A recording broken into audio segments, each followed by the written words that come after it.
Are you doing or planning to do a job that you love? Well, that is one of the topics in today's conversation. We are meeting with Andrew, who was an RAF officer in the British Armed Forces.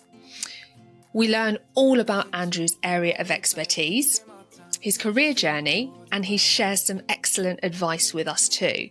We also talk about leadership and why it's a privilege, not a perk. We talk about diversity, equity, and inclusion in the armed forces. We talk about bouncing back after disappointment. And we talk about imposter syndrome and how to navigate that. And of course, we talk about why it is so important to choose a job you love. Because as Confucius said, choose a job you love and you will never work a day in your life. So if that sounds good to you, fantastic. Andrew and I will see you in the show. Enjoy. Hello, Andy. Welcome to the show. Thanks so much for joining us. No, thank you very much for having me. I'm really excited to learn all about military strategy and defence management and all about the RAF too. So I'm really excited to learn more about your area of expertise and your journey today. So thank you so much. How about we get started with you just telling us a little bit about who you are, what you do, and how long you've been doing it for? Yeah, sure. I'm 57 now. I joined the RAF back in 1984 as a wide-eyed 18-year-old, almost straight from school. I did a little bit of work after I left school, but the intention was always to join the RAF. I served for 35 years. So I left in 2019. And since then, I've progressed into a career in academia. So for the last couple of years in the service, I was studying for a part-time PhD.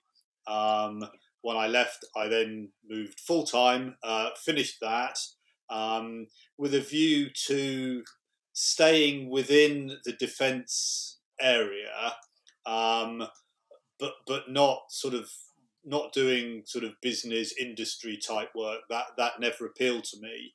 But instead, I was very keen to be able to keep that knowledge that I'd had for so long together and use that. So now I do a mixture of things. The academic element, I guess, is probably the cornerstone. But I also do consulting work. I do a little bit of instruction. I write. I have my own blog, and I've just started striking out into non-executive director roles. So I think you'd probably call it a portfolio type approach, although that sounds a little grandiose to me. So I try and avoid that. Wow, thank you for sharing. And actually, that's one of the things I'm really interested in, how one transitions to civilian life. So that's going to be really interesting to find out more about later in the conversation. Okay, this is a podcast. Are you somebody that enjoys podcasts? And if so, what are you enjoying right now? So I have to be honest, I'm not a great listener of podcasts. I've done one or two myself, and when I listen back to them, I sound terrible. So my apologies for that in advance. I do read a lot. I read stacks. I perhaps should have mentioned I also dabble in writing novels. So I read novels for pleasure and also to teach me how to write them better. But I also read a lot of non-fiction, mainly across my specialist areas. But I also touch on other elements that I just think are interesting. So not lots of podcasts, but lots of reading. And if you could give the audience one book recommendation today, what would you share with them? Oh gosh. So I'm looking forward the latest book about Boris Johnson's time as Prime Minister, that I think is it's been serialised in the Times over the last couple of weeks, which will be fascinating, quite scary. Because I suspect that a lot of those things that happened during his premiership, we'd probably rather didn't or hadn't happened. So there'll be an element of reading it with horror. But yeah, it's important to understand, I guess, in my view, what went wrong, so that perhaps in the future it can be done a bit better. So yeah, I think that'll be quite a fascinating read.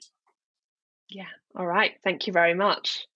So, Andy, I think today we're going to focus on your first career, which was in the RAF. So, I'd love it if you could tell us about the common misconceptions people have when you would say, "I'm in the RAF." You know, what did friends and family think you were doing, for example? Okay, I mean that's a great question, because there are lots of misconceptions. It's I mean, obviously I joined a long time ago, and the all of the armed forces have gone through major change. When I joined, it was still the Cold War, um, so the services have changed a great deal, um, in that time, both in the work that they do, in their approach to managing people. So, just for example, airwomen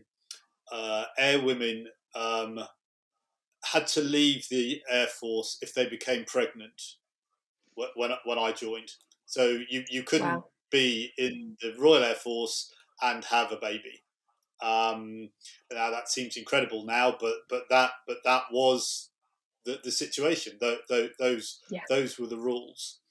So the service has changed a great deal.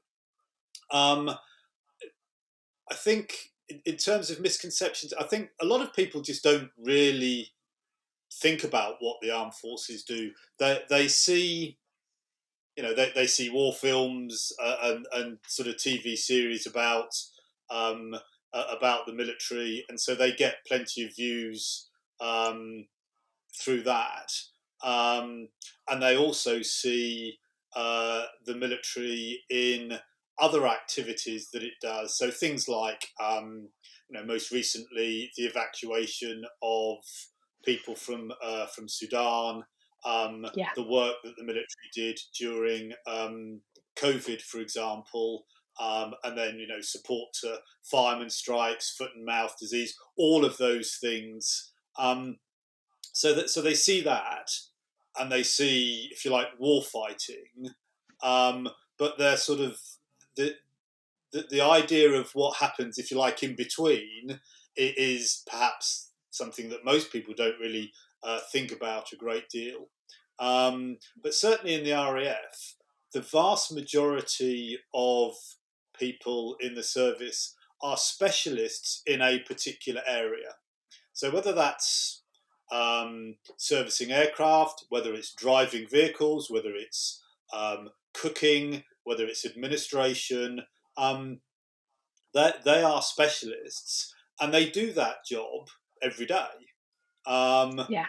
if the country were to go to war and the Royal Air Force were to be involved in war fighting, then the role of pilots, for example, would change, because they would be in a war fighting situation. But an awful lot of the support activity needed to keep them in the air doesn't actually change. Clearly, if you're in a war, suddenly it becomes a lot more dangerous. But Yeah. what the majority of those people are doing won't actually change. Got it. So if you're an aircraft engineer, for example, when there's no war, you're working on the planes, making sure that they're working correctly and so on. But in a war situation, you just might be in a different location and your work might increase, and the complexity if there are more problems with the aircraft. Is that kind of what you mean? Yeah, that's a good way of putting it. So certainly since the end of the Cold War, most of the operations that the military have been involved in have been expeditionary operations. So in other countries, everyone will be aware of operations in Iraq and Afghanistan. And so yeah, so you deploy the aircraft to operating bases, for example, in Kandahar in Afghanistan. So they fly sorties from those bases, and so an aircraft technician obviously will go out with the aircraft, will do the same sort of work in terms of maintaining and servicing the aircraft to the same sort of standard. Um, the actual sortie that the pilot will be flying clearly will be different. Back in the UK, virtually everything is training, whereas obviously on an operation, he's or she is then doing that work for real. So it's yes, it's more intense, and obviously depending on the type of operation, that then actually it's there's a safety aspect. For example, operating in Kandahar, we regularly came under rocket attack, so it's more dangerous. But then you would Yeah, expect that in an operational situation. So yes, it's strange because you sort of think, well, it's just the same work in a different place, but clearly it's more focused, it's more serious. The yeah. aircraft are being used more, and so the activity ramps up commensurate with the task that the aircraft have. Yeah, makes sense. Thank you. And and for those who are of us who perhaps don't have a great understanding of the armed forces, can you just give us a bit of a sense of the main, I guess, divisions, and also the size of it? You know, how many people are employed in the armed forces in the UK? Yeah, absolutely. So that's something that has reduced over my time in the service. When I joined, the RAF was almost 100,000 strong. When I left, Wow. there were just over 30,000 of us. Now, I'm pretty sure that wasn't my fault, but obviously the numbers reduce, and the number of aircraft reduce considerably as well. When Yeah, I joined, we had a command. We had 4 operating bases in Germany, all flying fast jets and helicopters. There were more aircraft operating in Germany, more fast jets operating in Germany in the 1980s than there are across the whole of the Royal Air Force now. Um, and that's mainly because as each new type of aircraft is developed, the technology increases, it becomes more capable, it becomes a lot more expensive. yeah, So when you consider that, if you like, a Jaguar aircraft, which came into service in the 1970s, cost £4 or £5 million each. A Lightning aircraft, which is the RAF's latest version, comes in around about 100 million. wow. So clearly, the defence budget, just can't afford the numbers that we used to have. And the same is true for the army and for the navy as well. If you look, for Yeah, example, at the number of ships that deployed down to the Falklands during the Falklands conflict, that's considerably more than is in the entire fleet of the navy today. Um, so so numbers reduce, but the capability of the platforms that are left are considerably greater than they were. So you can't really compare. You can't look back and say, "Oh, we had hundreds and hundreds of aircraft. Now we've got dozens and dozens. Therefore, we're worse than we used to be," because yeah, it's simply not comparing apples and apples. yeah. Yeah, that makes sense. I think another one of the misconceptions that I grew up with, and I'd love it if you could correct me because I'm wondering whether other people might think this as well. Um, I got the sense that sometimes people joined the armed forces when they didn't know what to do, or maybe they'd been, I don't know, a teacher or a parent who'd said, this this kid needs more discipline. So I'm wondering if you could kind of debunk that myth, or not, as the case may be. So I think people join for all sorts of reasons, and the reason that you give is absolutely true for some. A lot of people join the military because of a family connection, fathers, grandfathers, etc. I personally, I had no connection with the RAF at all. My father's father was a career Navy man, and my father would have joined the Navy had he been able to. But so there are, those elements exist. But yeah, people join for all sorts of reasons. I think a lot more now join as a career. The qualifications, the experience, um, uh, it are certainly a lot greater now than they used to be. Um, a lot of people just join for a short period of time to get a bit of military experience and then have that on their CV as they move on. And certainly the services also have different constructs around recruiting and retention. So soldiering, for example, is definitely a young man's game. I say young man, clearly in this day and age, actually both men and women are able to join any role in the services. All of the combat roles are now available to both men and women. Again, when I joined, that wasn't the case. But generally speaking, basic soldiering is something that you do better when you're younger because there's a fitness element to it. A lot of the work that the other services do actually experience time in role is equally important. So we talked about aircraft technicians a few minutes ago. Servicing aircraft is a very complex task, and the non-commissioned officers that lead the teams of airmen and women who do that work have years of experience of maintaining aircraft. And so in that respect, actually having servicemen and women who want to stay in the services for a full career is much more relevant to more technically minded services, and the Royal Air Force and the Royal Navy are definitely more technically minded services than the Army.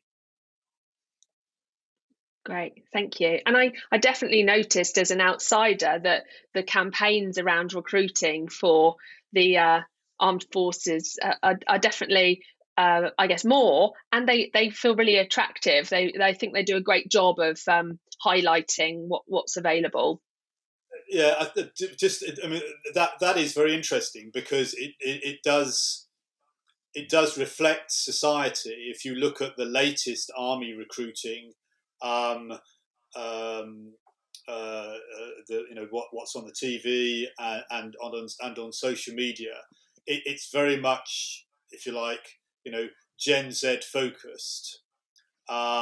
Whereas if you look at previous campaigns, that they've been, I guess maybe a lot more blunt about the roles in the military. So yes, the services are definitely catching up, understanding the nuances around things like recruiting and retention is something that the services haven't always been great at. That they are learning quickly and they are catching up fast. Yeah, great, thank you. So some myths debunked. If we were to focus on the role, your role upon leaving the RAF as officer, what did the RAF rely on you for in that role? What was that purpose? What was the purpose of that role in a couple of lines? That's interesting because most of what we've talked about to date is, if you like, the delivery, the doing of activities across the service. and certainly when my children were growing up, they wanted to know what I did. What was your job? Um, and of course, as an officer, I didn't drive a truck or mend an aircraft. I commanded servicemen and women whose job it was to do those things. So actually, as an officer, you're first and foremost a leader. And again, what's a leader? Um, and perhaps a sort of a good definition of that is a leader is somebody who is able to get people to do things that need to be done that they might not necessarily want to do. Now, that might sound a little strange, but of course, if you take that to extreme, an officer is a leader,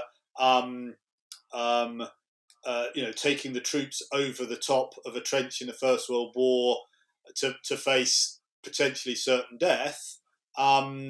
That's something that few people actually want to do, and so as a leader, being able to actually make sure that those activities, those military activities, which are often very dangerous, are undertaken by people who, if they stopped and thought about it, maybe wouldn't want to do those things.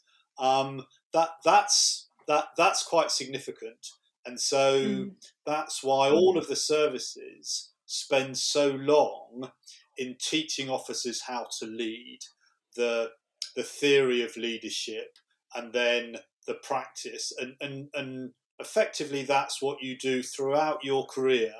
The more junior you are, the more, or if you like, the closer you are to people in those leadership roles. You're leading people numbering in the sort of tens.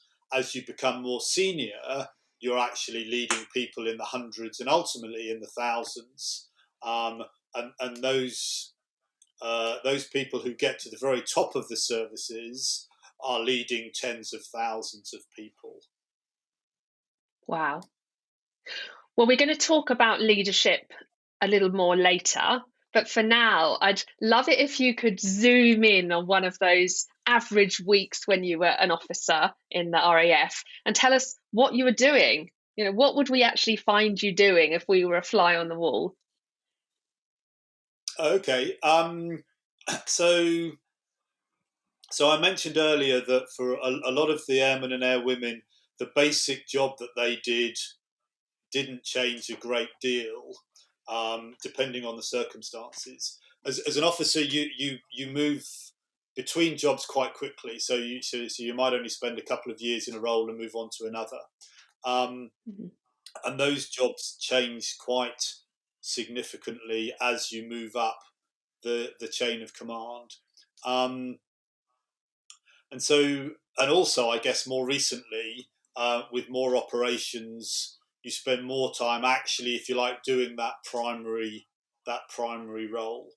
So if I were to pick a job that I did for a couple of years, around about the time of the Arab Spring, so sort of 2009, 2011, and I was working in a deployable headquarters.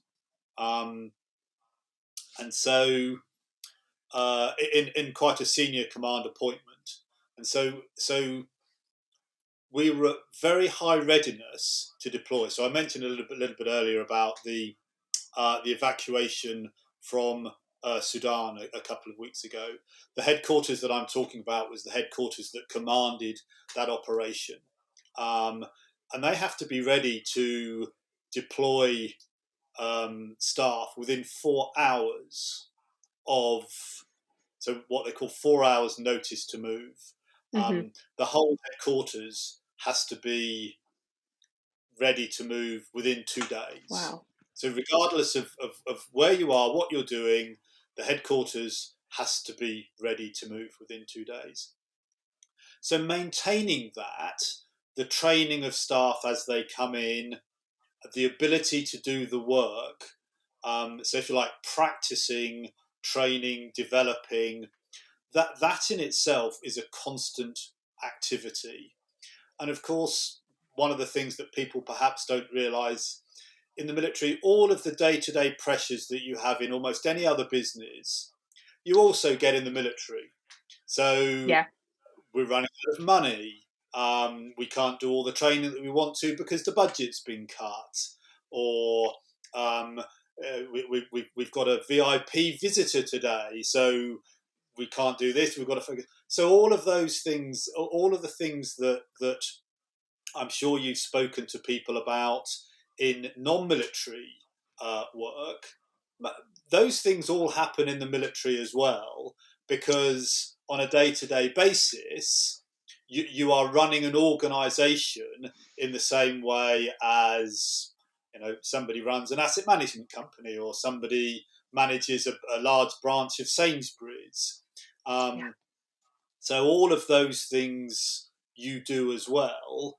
I guess the difference is that a lot of the work you're doing is preparation. There was a slogan during the Cold War that was adopted by many organisations, saying, your job in peacetime is to prepare for war. And so a lot of people in the services spend a lot of time preparing to do that primary job. Yeah. And that in itself, takes up a lot of time. Yeah. Very interesting. Thank you.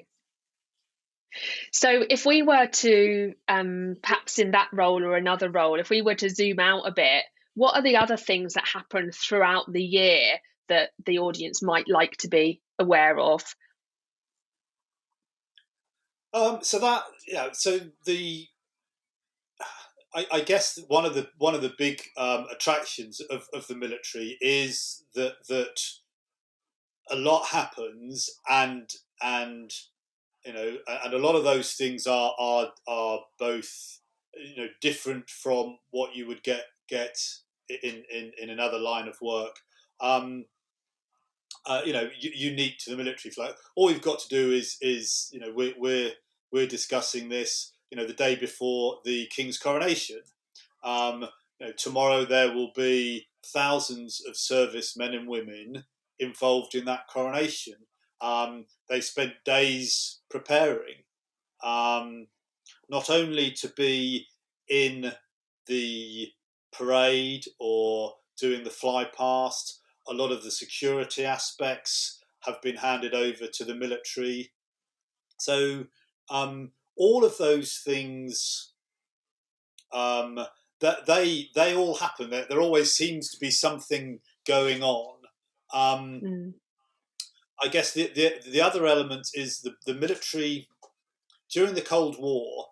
The whole idea, at this, if you like, at the strategic level, was deterrence. It was to deter the Soviet Union fighting a war with the NATO countries in Western Europe and the United States and Canada.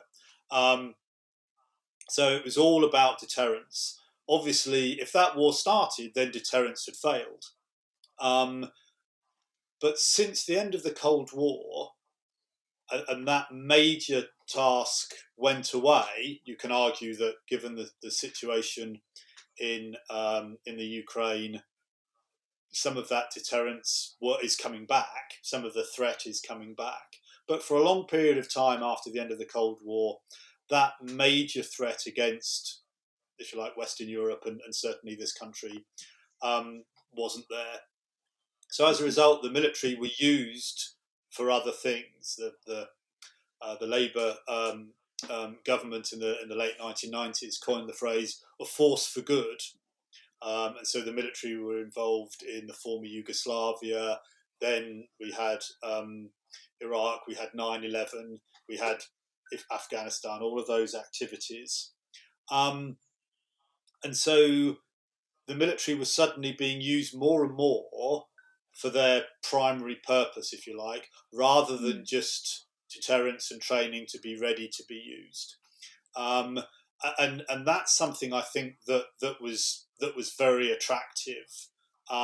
Interestingly, if you look at recruiting statistics, the army has always traditionally struggled to recruit the full amount of people it needs. But at the height of operations in Iraq and Afghanistan, it filled its complete quota. Wow. Because people saw that the military were doing what you join the military to do. And so it's a strange situation, because very few, if anybody, actually wants to go to war, but you if you like, ultimately that's your job, and you don't want to spend all of your time training and preparing. You want to know that when called upon, you can actually do that work. And so that's why the operations, certainly that I went on during my time in the service, were the most demanding, but also the most rewarding, because you were proving that you could do what it was that you joined the service to do in the first place. Yeah. I wonder as well if like you say, when the service is on show, it goes back to that phrase that I feel is one of the reasons I want to do this podcast. If you can see it, you can be it. And if people were seeing it in the news and they were seeing those operations you just talked about, it I don't want to say it raises the profile, because obviously that some of the work was very challenging and hard, but it gets it in people's consciousness, doesn't it? And people can see that they can make a difference. And I can imagine that was part of the reason why those quotas were complete, because it was in people's faces. Yeah, absolutely. You're right, and it's amazing how that works. So, one of the best films of last year was the sequel to Top Gun, Top Gun Maverick. I don't know if you saw it, but the original film was made in 1986.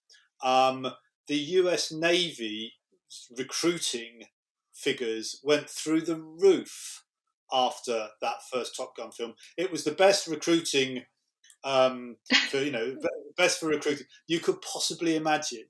And so, this is it. These things matter.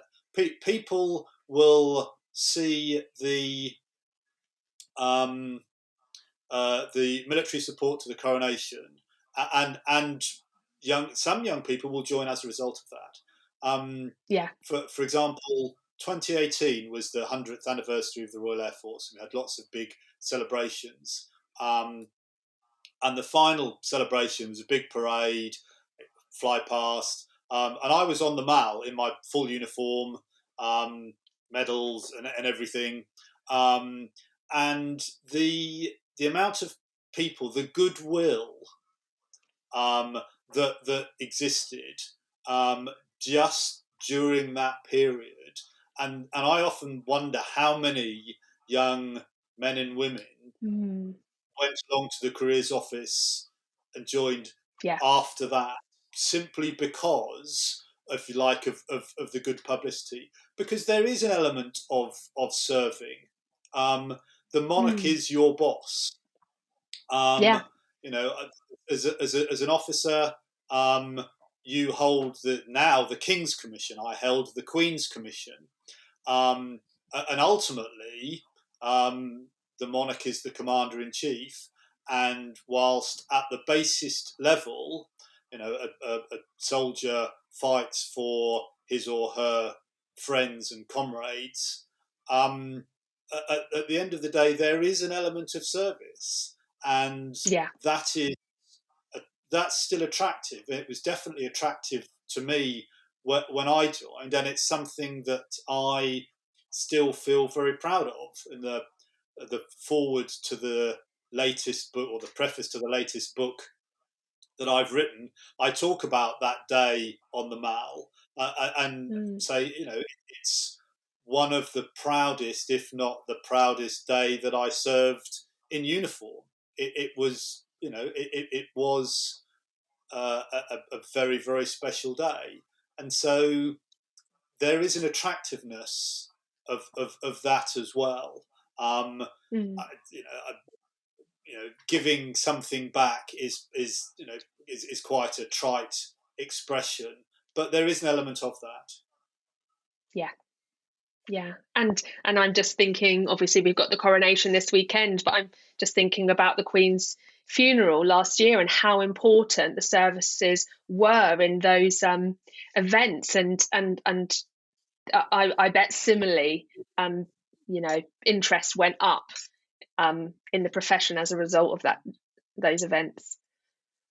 Yeah. Absolutely. Same thing. And it is, the military is part of the British institution, and no doubt always will be. And there is an attractiveness in that. Obviously, there is the counter as well. There are people who, for various reasons, don't and would never pursue a career in the military, either because they are, anti-institution, or anti-war, and see the military as organisations that perpetuate that, and that's fine. At the end of the day, there is an element of each to their own, and like all professions, and I'm sure that this is something else that you've got from other podcasts that you've done.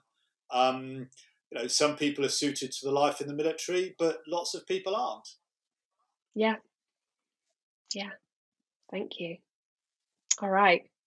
One more question I'd like to just ask you before we move on is, you were in the RAF, and I'm wondering how joined up the RAF is with the other, I call them teams, but divisions, and because I'm guessing there's a lot of collaboration that goes on there.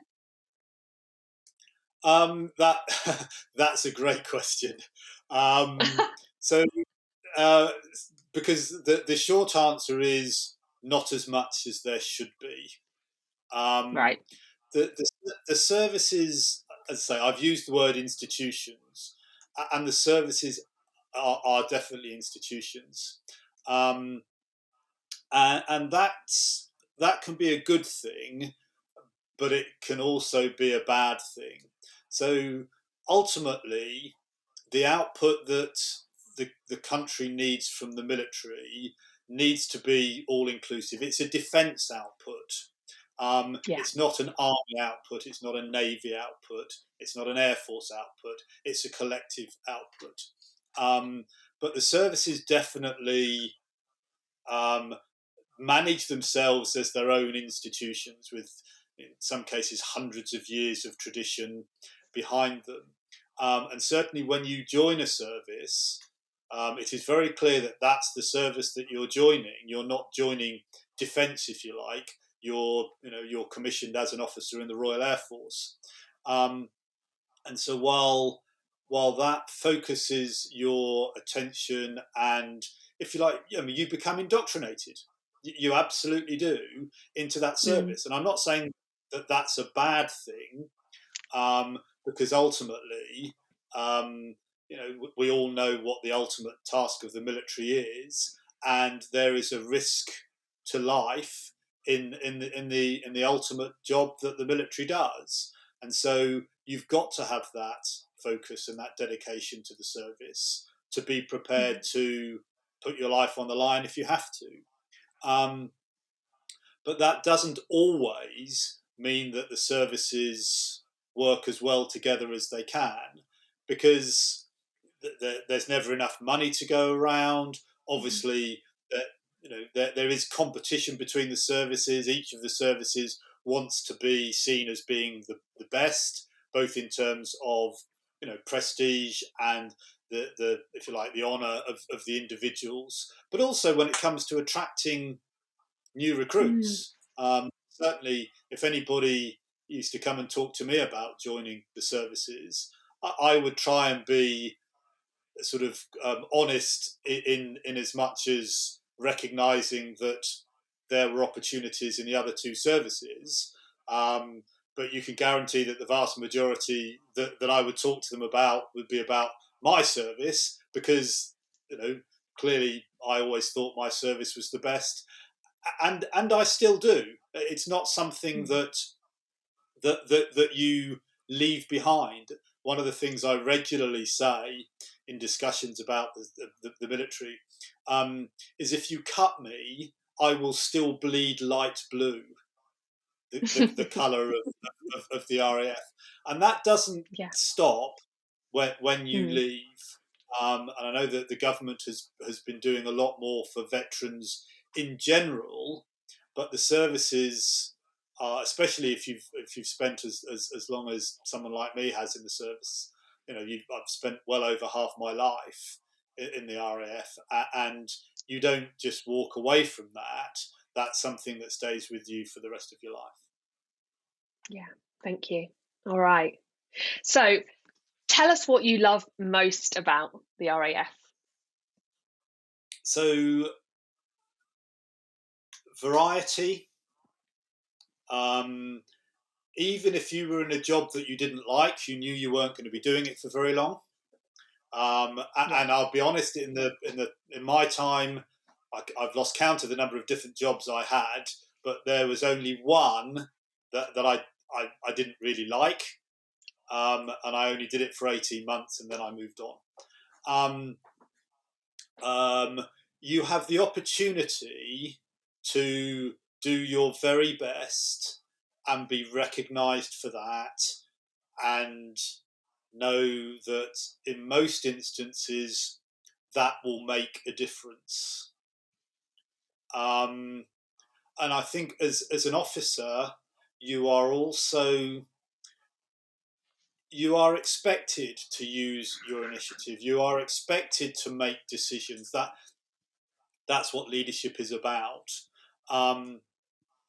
And having the opportunity to do that and to make a difference, certainly for me, that was probably the key thing for me, was having that opportunity and knowing that in a lot of circumstances what I was doing, my job, my role, my output, what was actually making a difference, either at quite a large level on operations, but also, going back to the leadership role, just commanding men and women and making their lives better, and allowing them to do their jobs. That was what I used to say to my children. My job is to make sure that all of the people who work for me can do their jobs. And of course, as 8, 9, 10-year-olds, they think, "Oh, yeah, that sounds like a rubbish job." But actually, the fulfillment that you get when you do that and it works, it is something very special. Yeah, thank you very much. What about the challenges? What did you find most challenging about your role in the RAF? Challenges. Even though you have a lot of freedom in a lot of roles, you are still working within an overall bureaucratic construct, which can be very difficult to change. And certainly in the latter roles that I had, it became very clear to me that while I was very proud of what my service did, I knew that all of the services could actually do much better, and I firmly believe that now. But bureaucracies are not designed to change. The whole point of a bureaucracy is to protect the process that the bureaucracy is responsible for, and to make sure that it can deliver that as an entity, if you like. Bureaucracies don't encourage mavericks. They don't encourage people to think out of the box. We like to think that they do, but the whole bureaucratic construct is designed not to do that. And yet, all of the services really do need to develop. The challenges that they're facing today are considerable, and they are greater than probably the challenges that they faced during my career. And they need to develop, they need to react, they need to change, they need to transform to be able to meet the challenges of the future. And the if you like, the one bad thing about the construct of the services is doing that is very, very difficult. Yeah. Thanks. When you look back on your RAF career, what's been your proudest moment? My proudest moment. It's that's difficult, because the other question that people always ask that goes with that is what was your favourite job? What job did you like the best? And they're very similar, because generally you'd expect the proudest moment to come from the job that you like the best. But the jobs are different depending on who you are at the time. I know that sounds really stupid, but so I did a job in Germany as a young flying officer. I was 23, 24 years old, and it was the most fun you could possibly imagine. I was responsible for providing logistic support for all of the RAF's helicopters in Germany. It was a big job for a fairly junior individual. Lots of time out doing exercises, training. It was just wonderful, and it was in it was in the late 80s. The Cold War, if you like, was at its height, but it came to an end quite quickly after that. And we all knew how serious the job was. And it was perfect, but it was perfect for me at the time. If you asked me to go and do that job now, I'd run a mile, because I'm far too old to do something like that. But also the experiences that I've had, what I want from work now is completely different to what it was then. So I was very lucky in that, as I say, with the exception of one fairly short period of time in my career, of all of the jobs that I did at different times during my career, and as you get promoted, you do you the sorts of jobs you become eligible to do are more senior with more responsibility. As I stepped up in my career and I went through the different ranks, I had the opportunity to do almost all of the, if you like, the top end jobs in each one of those areas. And so even a job sat in Whitehall behind a desk, where you might think, oh, blimey, that sounds really boring. But actually, the opportunities there, going back to what I was saying about how difficult it is to change, the opportunities to try and make a difference in that sort of space were absolutely there. Now, if you'd have said to me as a 23-year-old, you're going to enjoy sitting behind a desk in Whitehall, I'd have run a mile then as well. So there's a real horses for courses piece. Yeah. And I think if you get the right jobs, because you can stay in the service for a whole career, and if you progress and get, if you like, the good jobs as you progress through your career, actually you look back on all of them and go, that was great, that was great, yeah, that was great, and I do know that I'm very fortunate, and not everyone who's had a long career in the military can say the same thing. But I do look back over all of the jobs, even the one I didn't like, even the one that I was keen to get out of. I played a lot of rugby, and I had lots of fun, even though the job wasn't the job that I wanted to do. But I was still able to get a lot out of it. So that's quite a long-winded answer, but I could probably point to, if you like, the best thing in almost every single one of those jobs that I've done. Yeah. Yeah, thank you. I think what's becoming very clear to me is that there is lots of opportunity to grow within the organisation vertically, but there's also a lot of breadth of opportunity as well, which sounds great. Yeah. That's a Yeah, very good observation. yeah. Okay, great. Well, we're going to take it all the way back to the beginning now, Andy, because I'd love to know what you wanted to be when you were a kid. But you've already said you knew the direction of travel. So I'm wondering at what age, when you figured it out, and how you figured it out. Okay, so this is the point where I have to decide how honest I'm going to be. And I will be honest, even if it's a little embarrassing. When you join the service, there's a whole selection procedure. Takes a number of days, and one of the parts of that is a big interview with two senior officers, and they grill you about what you want to do and what how much knowledge you have about the military and about the RAF and about current affairs and all of those things. And of course, one of the questions that they ask you is, why do you want to join the RAF? Why do you want to be what you want to be?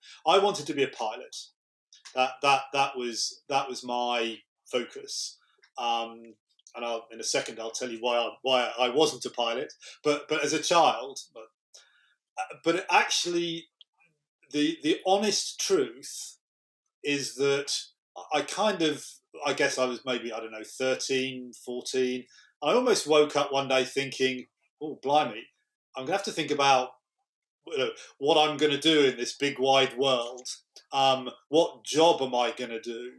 And I kind of looked round, and I didn't fancy doing a job, to be honest. As a 13, 14-year-old, I didn't fancy doing a job. I'd have been a professional footballer, Yeah.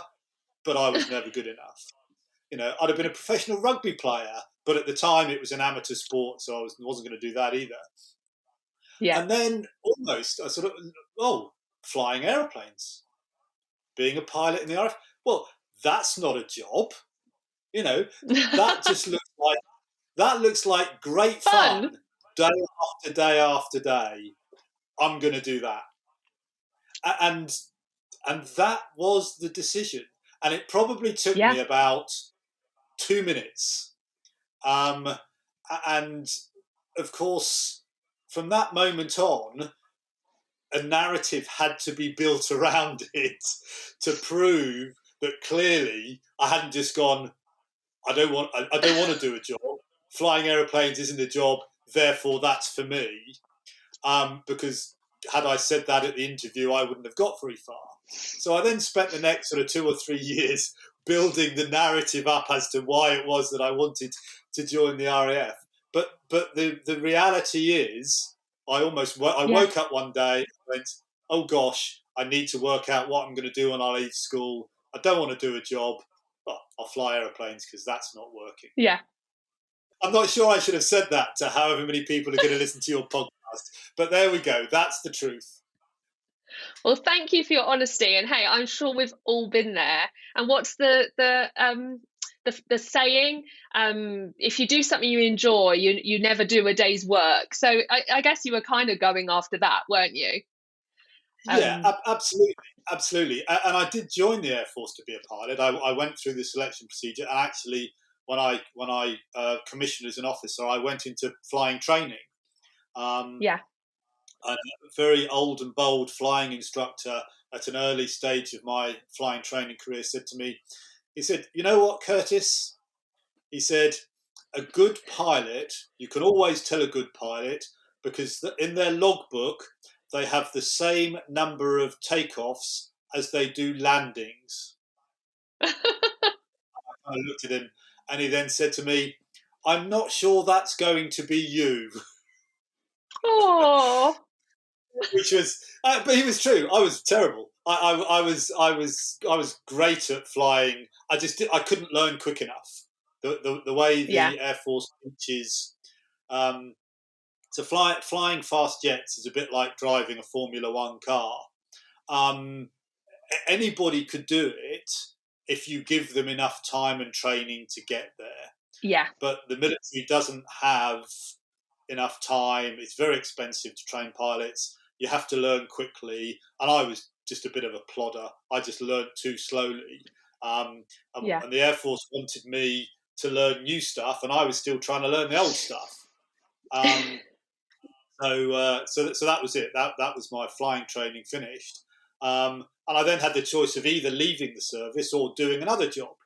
And actually I thought, well, now I'm in the military, even though I can't fly, I can't do the job that's not really a job, I kind of quite like this. And so that's where I moved into logistics and became a logistics officer.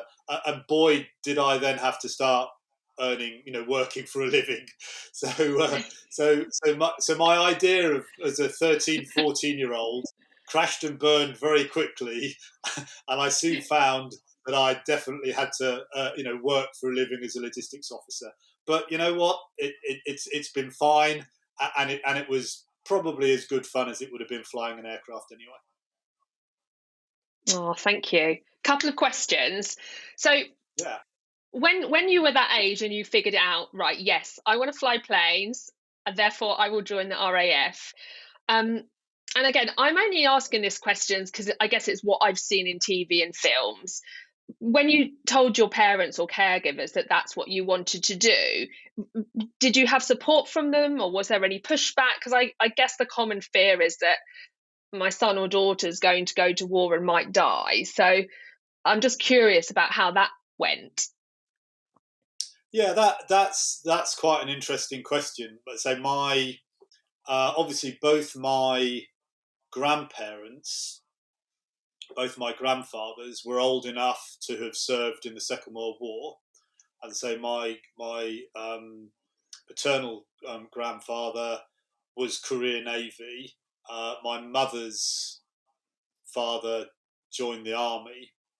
So obviously, I'm of an age where my parents, they both were born during the war, and so that was very real. But actually, also, so my mother was also very religious. My father less so, but he actually was baptized before he married my mother, because she wouldn't marry him if he didn't. And it was that important to him. So my family was a religious family growing up. And so, yeah, my mother was a little bit, hang on a minute. I think it was less about, are you going to get killed? It was more about, I'm not sure I'm comfortable with you killing other people, which I probably didn't really think through at the time. But certainly my father, he was much more focused, and as I say, and he had considered a career in the Navy anyway, and hadn't been able, on medical grounds, he hadn't been able to join. So yes, there was a little bit of tension, certainly with my mother. It wouldn't have stopped me. I was a fairly headstrong brat. And so even if she'd have said, I don't want you to join, I'm afraid it wouldn't have made any difference. Yeah. Okay. Thank you. And then a second question on this is, when you decided, were there any subjects, and I know things might be a bit different today, but were there any school subjects you thought, oh, I best pick that because I'm going to need that for this? Or was there any sort of planning there? So not necessarily school subjects, but you're right. There are absolutely things then and there are now. So cadet organisations, the RAF, the Air Training Corps, is an excellent organisation. And if you're thinking about joining the RAF or thinking about joining any of the services, joining a cadet organisation, and obviously for balance, I should say, there is the Army Cadet Force and there are the Sea Cadets. But clearly the Air Training Corps is the best of the three. But I joined shortly after making that monumentous decision. I joined the Air Training Corps, and again, I didn't look back. It was great. Yeah. So understanding more about the service. Clearly, a lot of people almost on a whim will say, I want to join the services. And that might not be the best either for them as individuals or for the services. And you can expect the service to try and weed those people out. So I'm doing what you can to understand what the service does. And so joining a cadet organisation is a great way of doing it. So that would be the first thing. But I think also education in general. So I left school at 16 with a small number of O-levels and completely the wrong attitude. So when I joined, you could join the Air Force as an officer with 5 O-levels. I had 7 O-levels, and I considered that 2 O-levels of wasted effort. Now, I thought that was quite smart at the time, shows you, what little you know as a naive 16-year-old. And I didn't do A-levels, and I didn't go to university. Now, I look back with a master's degree and a doctorate, and if I could tell the naive 16-year-old one thing, well, there's probably 1 or 2 things I would tell him, but we probably shouldn't mention some of those on your podcast. But one of the things that I would say would be, get off your backside and get yourself educated. You have to have A-levels now if you want to join as an officer, and my strong recommendation would be to go to university. And that's the point at which you can focus on something that will help your career. Obviously, if you're going to be an engineering officer, you have to do an aircraft engineering related degree. But if you want to be, for example, a logistics officer, there's all sorts of degrees that are helpful. If you want to be an administrator, again, similar. And so while a first degree in its own right proves that you have the ability to focus on a particular subject for 3 years and get to a standard, which in itself is an achievement. Actually putting that focus into something that is then going to be useful for you, there is an absolute opportunity to do that for the services. And all of the services now are finally getting to the point where they are recognising the importance of smart individuals who they are picking up with good qualifications and then educating and developing them for the whole time that they're retaining, in the service. And so it definitely starts at that point. So if there's one thing I would say, don't follow my lead. It was my education approach and the way I went into the service. The answer is absolutely to double down on education, get that first degree, and get that first degree in a subject that is going to be relevant to the sort of work you think that you're going to be doing in the military. It will make such a difference. Yeah, and I guess it just gives you choices, doesn't it? In your future. Yeah, it's a springboard, and it also it impacts throughout. So I mentioned briefly, and we'll probably move on about sort of past military career. But when I applied to do my PhD, I actually had to get my supervisor to write to the dean of the department because I didn't have a first degree. Stipulation, you would expect somebody who's doing a doctorate to have had a first degree and a master's and is now going to do a PhD. I had no first degree, and as it happened, my supervisor sort of went, well, okay, you haven't got a first degree, but you've got 30 years experience in the military, and that's what your PhD is in. I think that's okay. But the point is that even at that stage, that qualification is relevant. And so, It mattered. well, people say, "Oh, if you had your time again, would you go to university?" If I were joining now in 2023, absolutely I would. Somebody said, Yeah. you're 18, you're 18 years old now, we'll wind the clock back. A, I would say, thank you very much. And B, I would go to university. Yeah. Yeah. If you took me back to 1984, when I joined, I may well still take the same path. But certainly today, that's not the right path. Yeah. Do the services offer apprenticeships where you can study and work at the same time? Is that something that's offered today?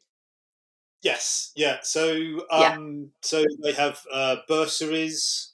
Okay. So all of the services within university have military organisations. So the RAF have university air squadrons. The Army have the OTC, the Officer Training Corps, I think it stands for. So, and if you get a bursary or a cadetship, then effectively you join the service before you go to university, and you are paid a salary as you go Yeah. through university. Again, is another great reason for doing it.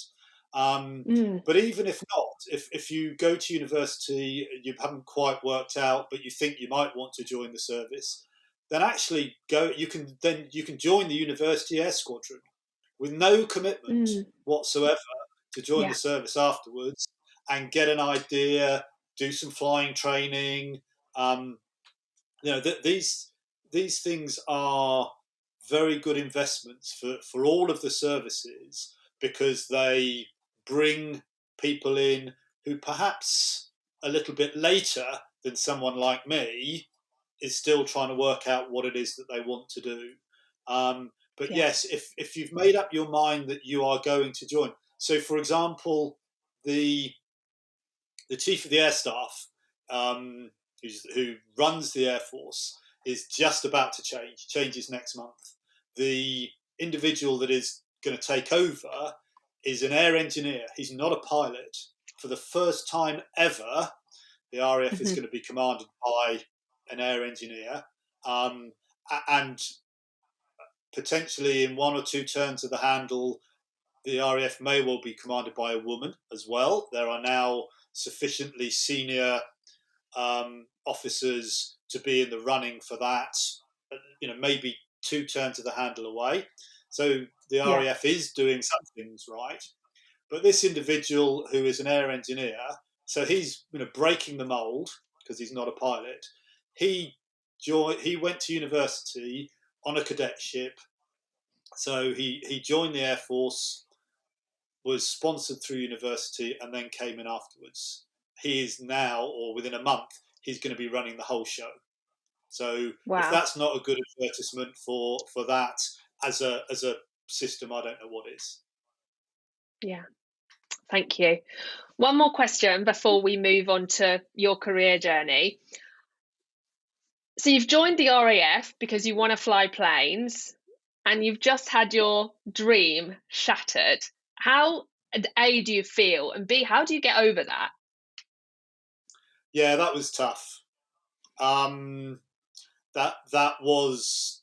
It took a while to get over, and and and the service back then wasn't great in managing people like me who had failed professional training. In fact, Mm-hmm. I would go as far as to say the process was woeful. It's much better now, but it Yeah. wasn't good. And a lot of people left because they were treated so poorly. Mm. So why didn't I leave? Well, I guess I look back to my 13 or 14-year-old self and went, well, you're gonna have to find some other job, aren't you? and there was no plan B. Mm. And so I'm not saying that's necessarily a good thing, but I I never for a minute thought I was going to leave. It was, I guess I'd moved from I want to be a pilot to I want to be in the Royal Air Force. Yeah. And I probably wasn't even aware of that. That was probably a subconscious thing. But when I realised that I couldn't be a pilot, um, and don't get me wrong, I knew I couldn't be a pilot. It wasn't that they weren't saying you failed, and I was going no. I know I can do this. I knew I couldn't. I knew I Yeah. couldn't learn fast enough, Yeah. and that in itself obviously was difficult. But it wasn't something that they'd snatched away from me that I thought I could still do. So that helped a Yeah. little bit. But I guess subconsciously I'd also moved to a position where the RAF had not become my life, but I had become comfortable very quickly in the organisation that I fitted. I felt like I was where I belonged, and therefore I was happy to look at Yeah. another option. So yeah, it would be wrong to say that I wasn't devastated when it happened, because I was, Mm. but I got over it, and um, and now it's no more than the occasional amusing anecdote. It's not something that I don't lie awake at night wishing I'd not failed my flying training. Yeah. Oh, thank you for sharing. Okay, so we're now in logistics, and I'd love it if you could just take us through your career journey, maybe calling out any kind of highs or lows for us along the way. Yeah, absolutely. So logistics, as in fact, when I joined, it was actually called the supply branch, rather than logistics. It was renamed logistics, gosh, probably about 10, 15 years ago, just because supply wasn't a sexy term and logistics now is. Um, so we used to say everything from aircraft hangars to coat hangars. Um, and that basically was it. So on Yeah. an RF operating base, you have a logistics squadron, a supply squadron when I joined. But basically, that's what it did. I mean, its primary job Yeah. was to provide um, the spares for the aircraft, if you like. But actually, it provided everything else. So all the uniform, all the vehicles that would drive, all the spares. It was your one-stop shop for everything. And so that was quite a significant role. But actually, the role took off massively after the end of the Cold War, and when we started to do expeditionary operations. Because now, during the Cold War, it was you were sat on your base, and that's where you would fight from, and the war would last 30 days, and you'd either win it or you'd lose it, or we'd all be firing nuclear weapons at each other. I know that sounds a bit callous, but that was how it was seen. And so the role for logistics was quite limited. But then suddenly the Cold War finishes, and we're now on operations all around the world. And guess what? Logistics is now pretty much the Has a most starring important thing. role. Yeah, because who's going to get you out there? Logistics, whether it's a transport aircraft or whether it's a ship. When you get there, who's going to sustain you? Who's going to make sure you can? You've got enough food to eat. You've got enough ammunition. You've got all of that stuff. Suddenly, logistics became a big thing. But at the same time, defence became smaller, and the service that I joined, the three services did their own logistics.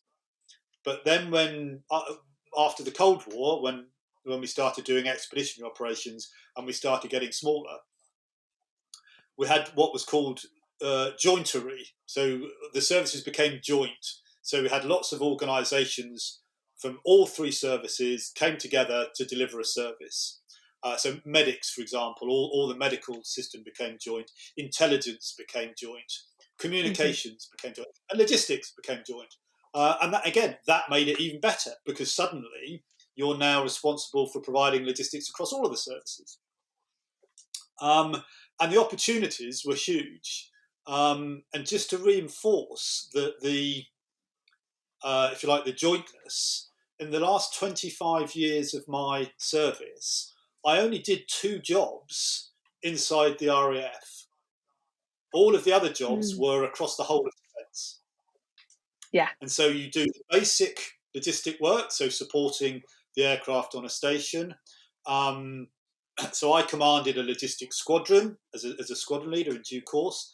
And then the next level up from that, the RAF has an expeditionary logistics wing that has a logistics squadron, a transport squadron, a catering squadron. I commanded that as a wing commander. And so that was all focused on operations. Because of how my career progressed, and how operations became more and more important. So obviously Iraq 2003, we then had activity in Iraq. Then 2006, we deployed a much larger force into Afghanistan. So one of the jobs I had, I was working in a joint logistic headquarters. We actually deployed out to Afghanistan in 2006 and managed the whole deployment of all the UK forces into Afghanistan. That was a huge task, 9 months worth of deployment. At the end of it, or a year or so later, I was awarded an OBE as a result of that work. So that's how significant it was. I continued to do operations. I actually did a second tour in Afghanistan a few years later, working in a NATO appointment. I also, you remember there was a terrible earthquake in Haiti in 2010. So the UK sent humanitarian aid and military aid. So I commanded that operation as a logistics officer working in a joint headquarters. And then the following year, when we had the operation in Libya, you'll remember the situation in Libya, before the operation, we ran an evacuation, just like we've done in Sudan.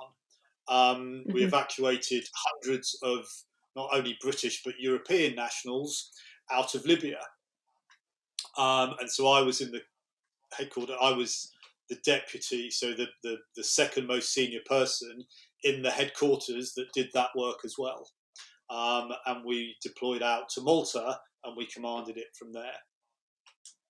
As I became a little bit more senior after that, I then started doing more staff-related jobs, working in Whitehall mainly. And in fact, the last couple of years of my career was focused on, I talked about sort of changing the organisation a while back. I did a job that a lot of people in industry would recognise. I was a transformation director trying to change the whole of the logistic organisation across the whole of defence. So generally speaking, the more junior you are, the more hands-on activity you're going to do, commanding people, almost, if you like, at the coalface. As you start to get a bit older and a bit more experienced, a bit more senior, you start to move away from that sort of job, and you're now doing jobs that, if you like, are more strategic, have a broader remit, that, if you like, need the experience that you've gained from the previous jobs that you did. The one thing I would say about logistics as a career is the opportunities are huge.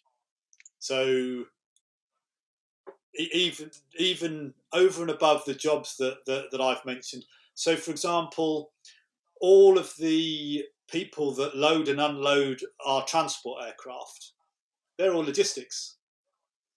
So as a logistics officer, you can do that sort of work.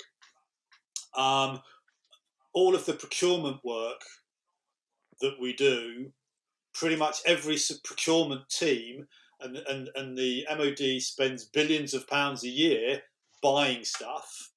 Logistic Yeah. officers are to the fore in that as well. So the variety all the way through the career is immense, and that's probably the best thing about that branch. Yeah.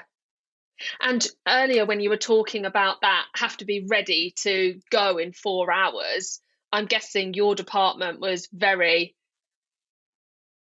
in control of that situation.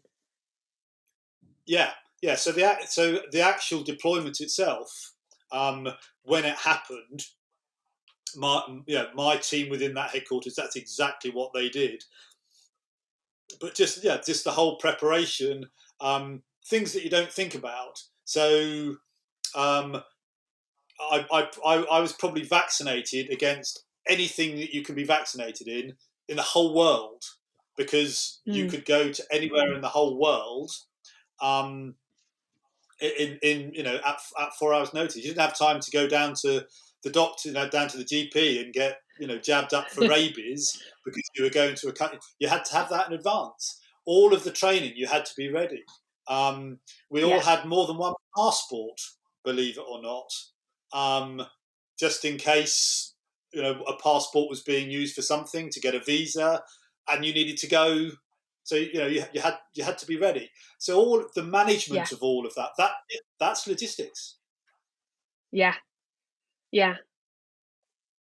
Yeah, very interesting. I actually interviewed a logistics director a few weeks back, who I believe you know, and it was such an interesting conversation. And I think, again, it just goes to show there's so much more to these professions than we may have the perception of if we don't know anyone that does it, or if we haven't seen it in action in a film or something, So super interesting. Yeah, and you're right. And I mean, let's be honest. How many films about logisticians do you see? None. But and I guess so. That's why what you're doing is so great, because I didn't have a clue about the breadth of opportunity within the logistics branch that was available at the time, and so exposing that can only be a good thing. Yeah, absolutely. Thank you. So, was it when you were in Whitehall that you decided that maybe your time in the RAF was coming to an end, or did you do something else before you left? So the rules are changing now, but at the time, 55 was the sort of retirement age. Although, as it happens, there's less than 3% of the people that join the RAF actually serve till they're 55 years old. So obviously, most people leave earlier than that. 1 or 2 people serve beyond, and actually now the opportunities to serve beyond 55 are becoming standard. But I was getting closer to that date. I'd probably got, in terms of promotions, I'd probably got to the highest rank that I was likely to get to.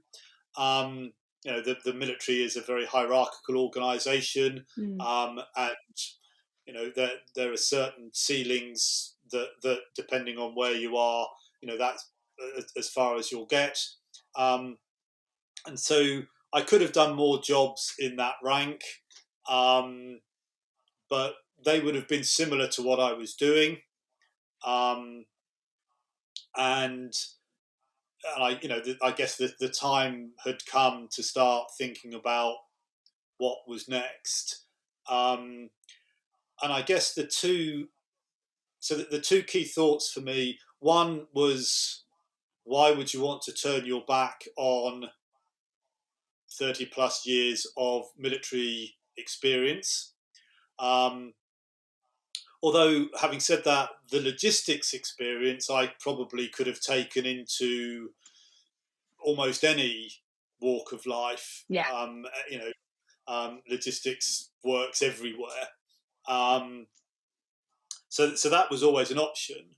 But I was more keen on staying linked to the military activity. Part of what I like about logistics is the military aspect. That there are elements of logistics that are fairly run of the mill and mundane. The military element for me sharpens even the mundane parts. But in some areas, I suspect they would, I would perhaps see them as more mundane than I would want. But I also didn't want to go and work in defence industry. Having worked in procurement, I did 2 or 3 jobs in procurement during my service career. I didn't want to go and work for a defence contract. I didn't want to go and work for BAE Systems or Rolls-Royce or Thales or somebody like that. That wasn't for me, and I'll leave it at that. It's this isn't the time or the place to explain why I didn't want to do that, but my experience told me that wasn't for me. Yeah. So how do you stay in the military orbit without going and joining a defence company? Well, one of the ways is academia, and certainly the number of courses that I had done during my time in the service had, I guess, sparked the academic in me that certainly I didn't realise existed as a 16-year-old. Certainly didn't exist as a 16-year-old. But that was something that I became more and more interested in. And certainly, if I was going to continue to have an impact on defence in general, that wasn't going to happen in a defence company, but potentially as a defence academic it might. So that's what led me there. It took a while. I mean, imposter syndrome is an interesting thing, and it's certainly something that I continue to suffer from. And I checked with more than one person, more than one academic, and said, "Hey, look, this is what I'm thinking of. Please be brutally honest with me, and if you think what I'm suggesting is barking mad, tell me." And when they said no, I think it's a great idea, that gave me a little bit more confidence. But it was certainly, it was something, I certainly thought a lot more about it than I had as a 16-year-old joining the Air Force. It was, and potentially it was a bigger step because it needed a lot more commitment. Because, and that was the other thing that I guess from right at the start, I could have gone into, if you like, a supporting role, doing consulting work in defence, that sort of portfolio approach that I mentioned earlier. I could have done that without having completed the doctorate, but actually the credibility that provides, and one of the didn't mention it earlier, but the military can pigeonhole you into a specific area. So it's great being a logistician, and I thoroughly enjoyed it. But actually, my specialist areas now are far broader. The PhD I did wasn't in logistics at all, and yet those people who know me from my time in the military still see me as a logistics officer. And whilst some of them accept that actually that's not the me of today, some of them perhaps struggle with it a little bit more than I would like to think they should. But without that credibility of a doctorate, it would have been an impossible road to travel. Yeah. Even with that, it's not been easy, but it's been easier. Yeah. Yeah, I think it's almost like the rubber stamp, isn't it? Rubber stamp of approval. Yeah, yeah, but it's. I mean, it is. I look back on the time. So I started doing. I started for real at the beginning of 2016. And I had my Viva in fact during lockdown, during COVID, in April 2020. So 4 years, which considering it was a part-time endeavour until the last sort of 6 to 9 months, I'm quite proud of. I mean, that was quite quick. But actually, if I look at certainly that 9 months of full-time work, it was absolutely full on. I mean, okay, I was just tucked away in the same office that I'm sitting in now, but I was out here at 8 o'clock in the morning, and I was still here, often at 8 o'clock at night, trying to get my brain to work to the level that I needed. And even now, I say imposter syndrome. I look back and think, oh God, did I really do that? Did I really, write 100,000 words in a thesis that survived contact with a, pretty rigorous Viva? And the answer is yes, because I can look up on the wall and there's the, but I still sometimes have to pinch myself that I did actually do it. Yeah. And where do you think the imposter syndrome came from? I try not to think too deeply about that. I mean, it is a big thing. I guess a lot of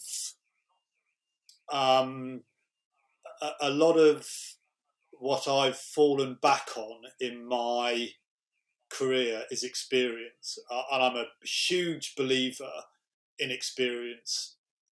There's no such thing as bad experience in my mind. Even when things don't go well,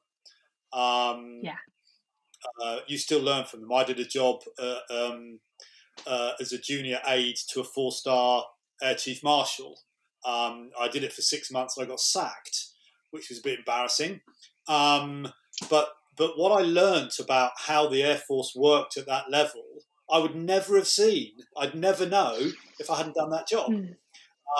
Even bad experience gives you experience. And so that's what I'd always fallen back on. One of my favourite expressions, it's a bit twee, authority flows to the one who knows.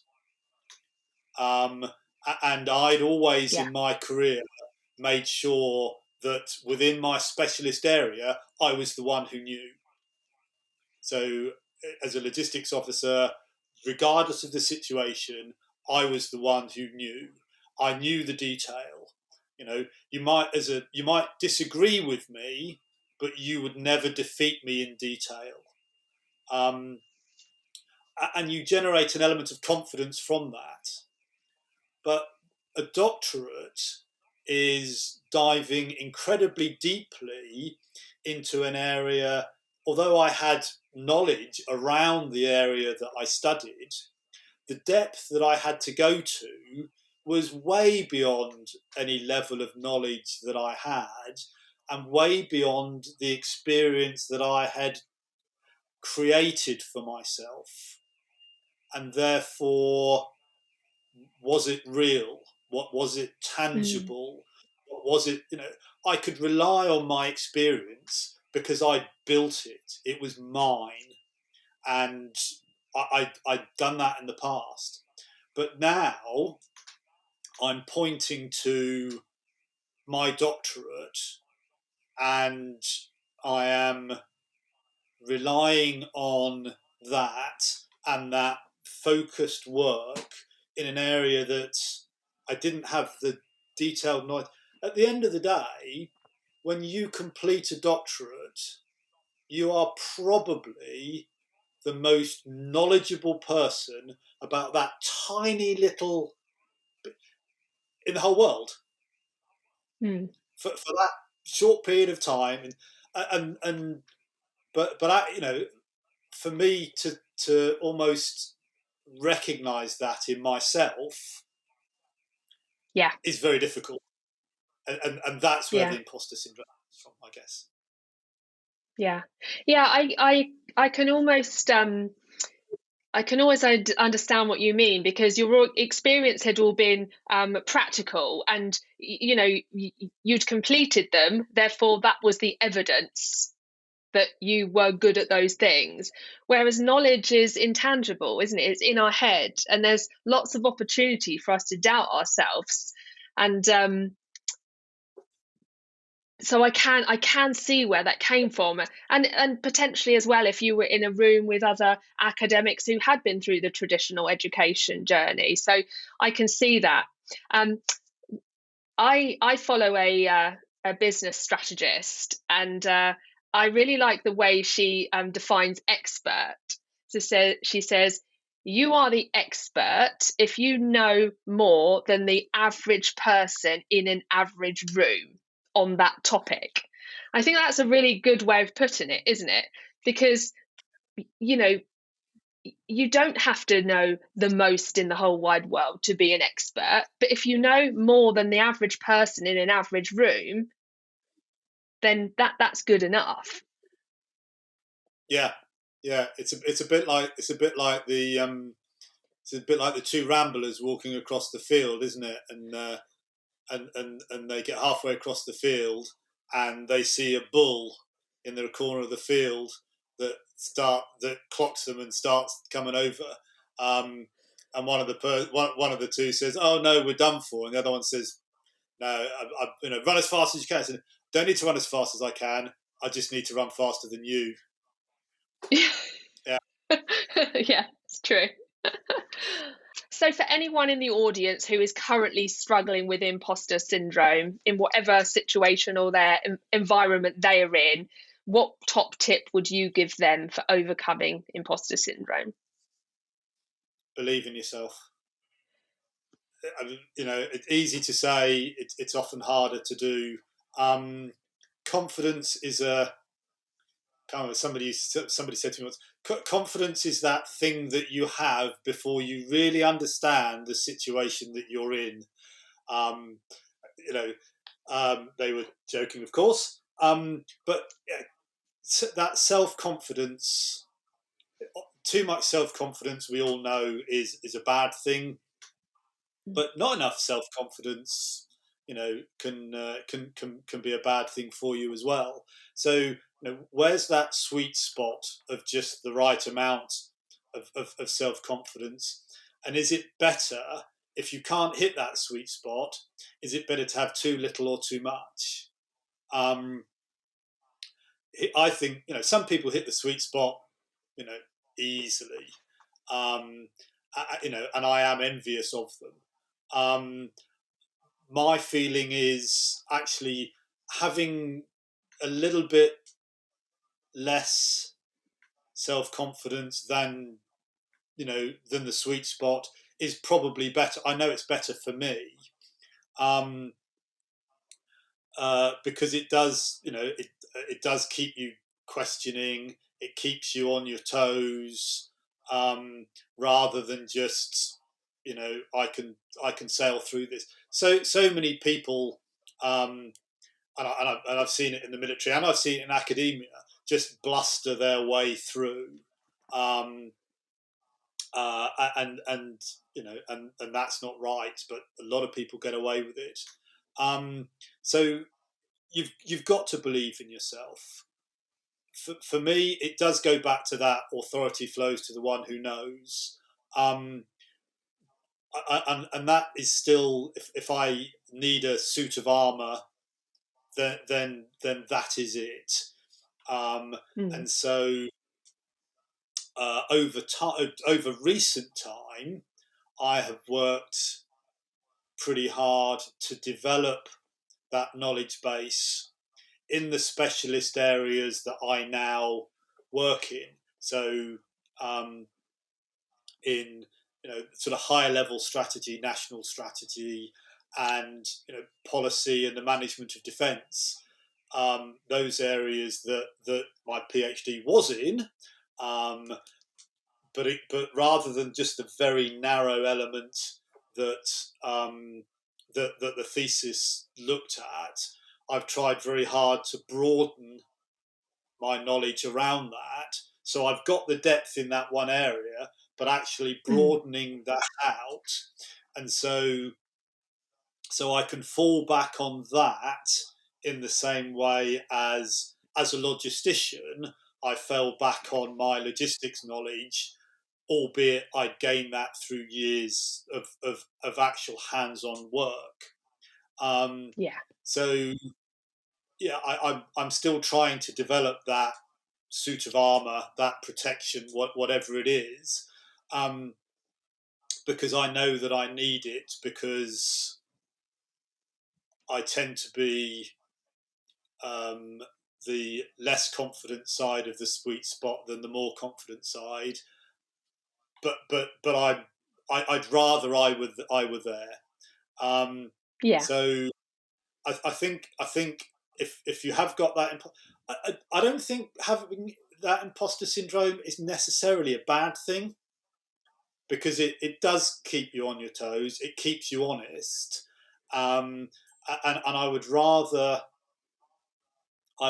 be working with someone who is constantly questioning what they're doing as part of the process than is just, I won't use the word I was going to use, but is just, blustering and, and is clearly just not quite making up as they go along, but are not really thinking through the things that they are saying. I think with imposter syndrome, it often shows you care, doesn't it? And also it does keep you humble. And as long as it doesn't stop you from doing something, or if you get in the room and you crumble, then it's a balance, like you say. Yeah, that's a good way of looking at it. Yeah. Okay. Thank you. And then I guess that brings you to today in academia, the consultancy work, writing your novels, writing your non-fiction books. So that portfolio career. Yeah. So so the first thing I have to recognise is that I'm very fortunate to be in the situation where I'm in. I don't have to chase the next paycheck. I can pick and choose pretty much what I want to do, and actually probably I would say over half of what I've done since completing the PhD I've not been paid for, either because it's something that I wanted to do or something that I recognised needed to be done, and I was in a position to be able to do it.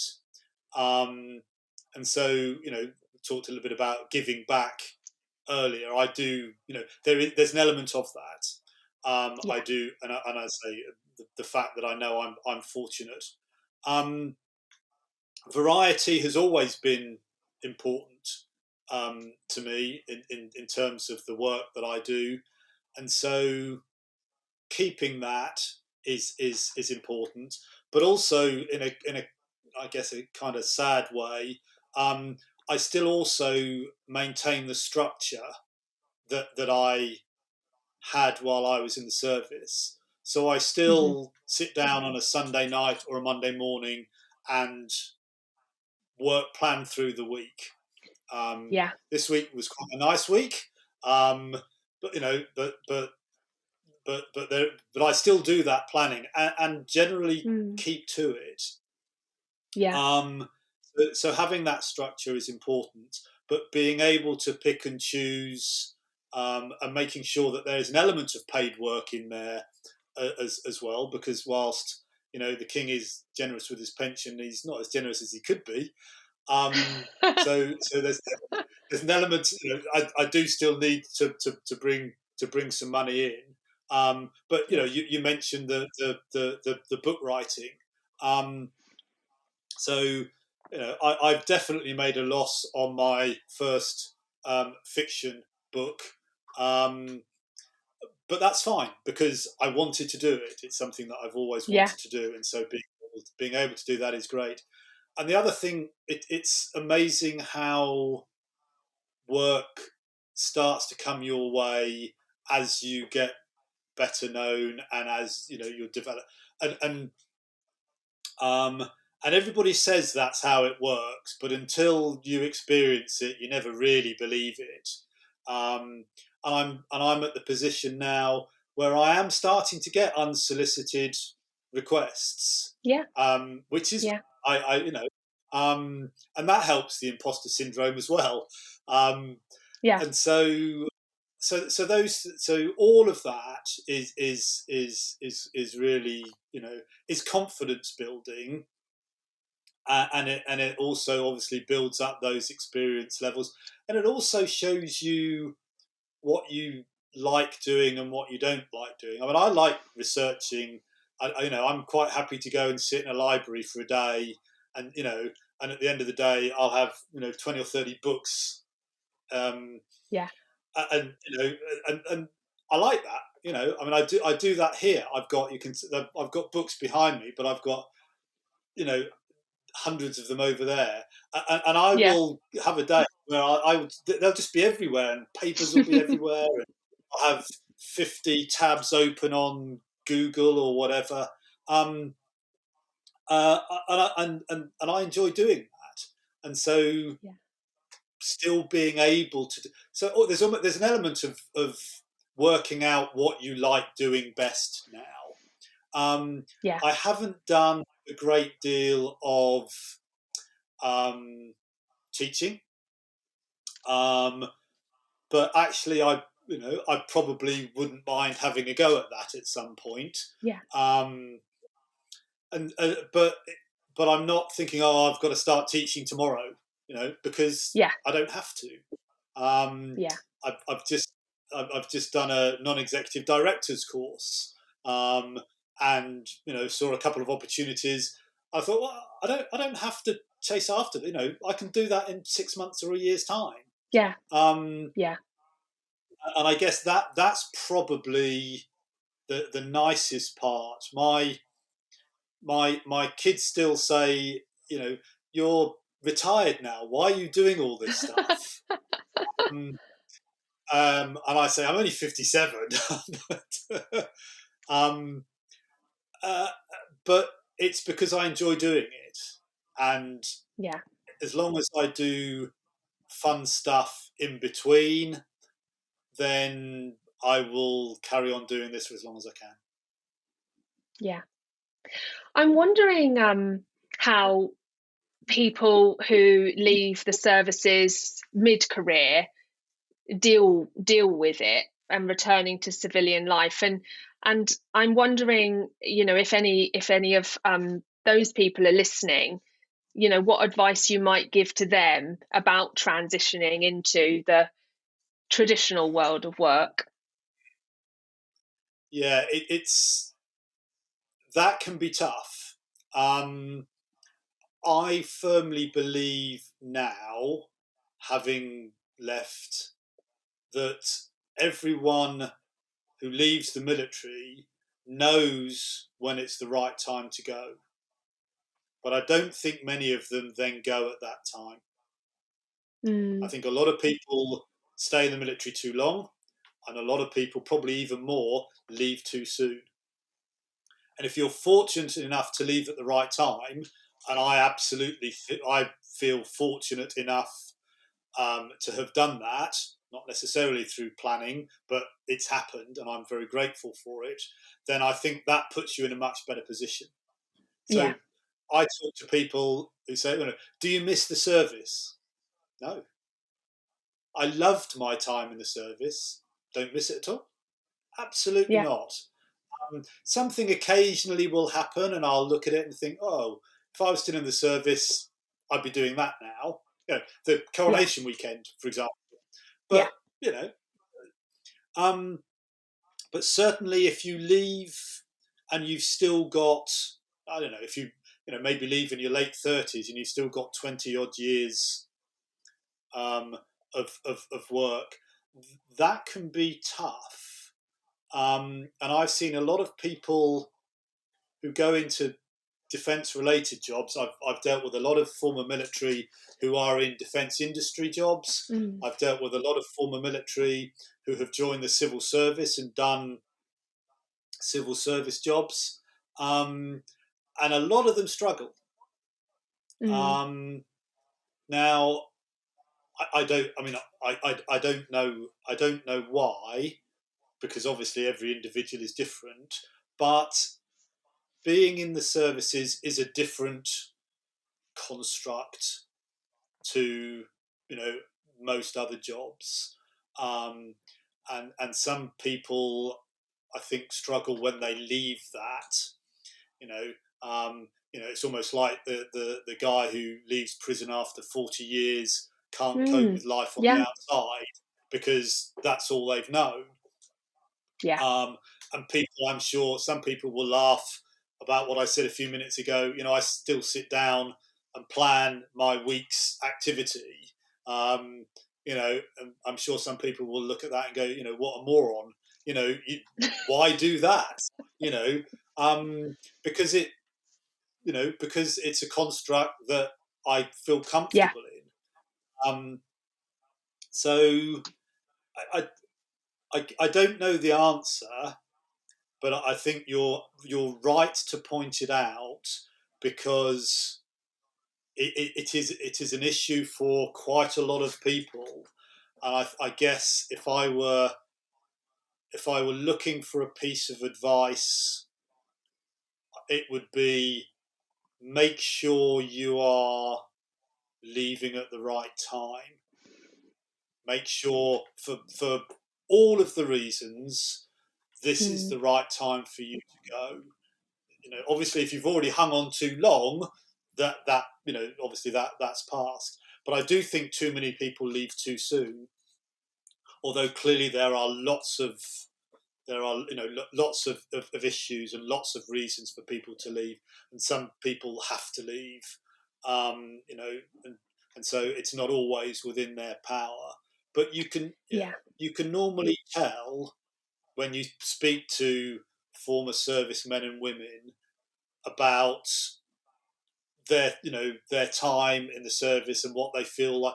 That's a very good indicator as to how that transition went. People that are bitter, I guess, is a bit too strong. People who've got problems with that transition, it's normally quite obvious. You see that quite quickly when you speak to them. Yeah. Oh, thank you very much. All right. Andy, when you look back at your career journey, what would you call out as the high? The high of my career? Or the journey, or... I think across the whole... So far. I think that being able to do most of the things that I want to do, or I wanted to do during my time in the service. Some of the things I had to work hard to get into a position to do, but I was able to meet pretty much all of the goals that I set myself, some overtly, some probably subconsciously. And so having that opportunity all the way through the career, I think, was a high, and that's probably why I enjoyed it so much and lasted as long as I did. I always said that I would leave the service when I was no longer in a position to do the things that I wanted to do. That never happened. And as in terms of looking forward, I'm still working out what the future is going to look like, and the fact that within the military, even though there were lots of opportunities, you kind of knew that if everything went to plan, you're going to be promoted there. You've got that sort of job to do next, then maybe that one, then you're going to get promoted again. So that, if you like, that roadmap, how you completed your journey was up to you, but the map was there. Yeah.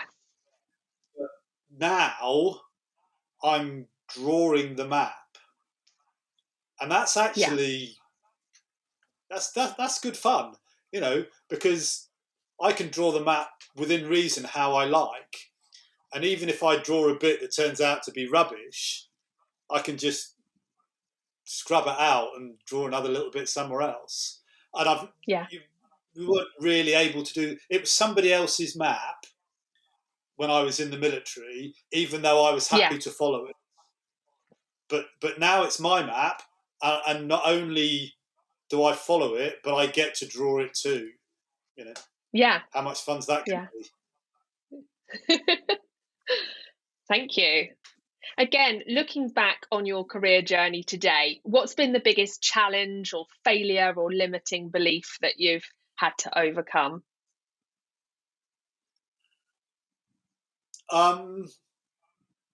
So we're probably back to confidence. For me, you might not believe it, but I think I'm underconfident, and there have been times where I could have done better had I had a little bit more belief in myself. So maybe it's not underconfidence, maybe it's belief in yourself. And they're similar, but probably not quite the same. And I also mentioned earlier about how the service can pigeonhole you, and you end up all they want to let you do is this because that's what you do.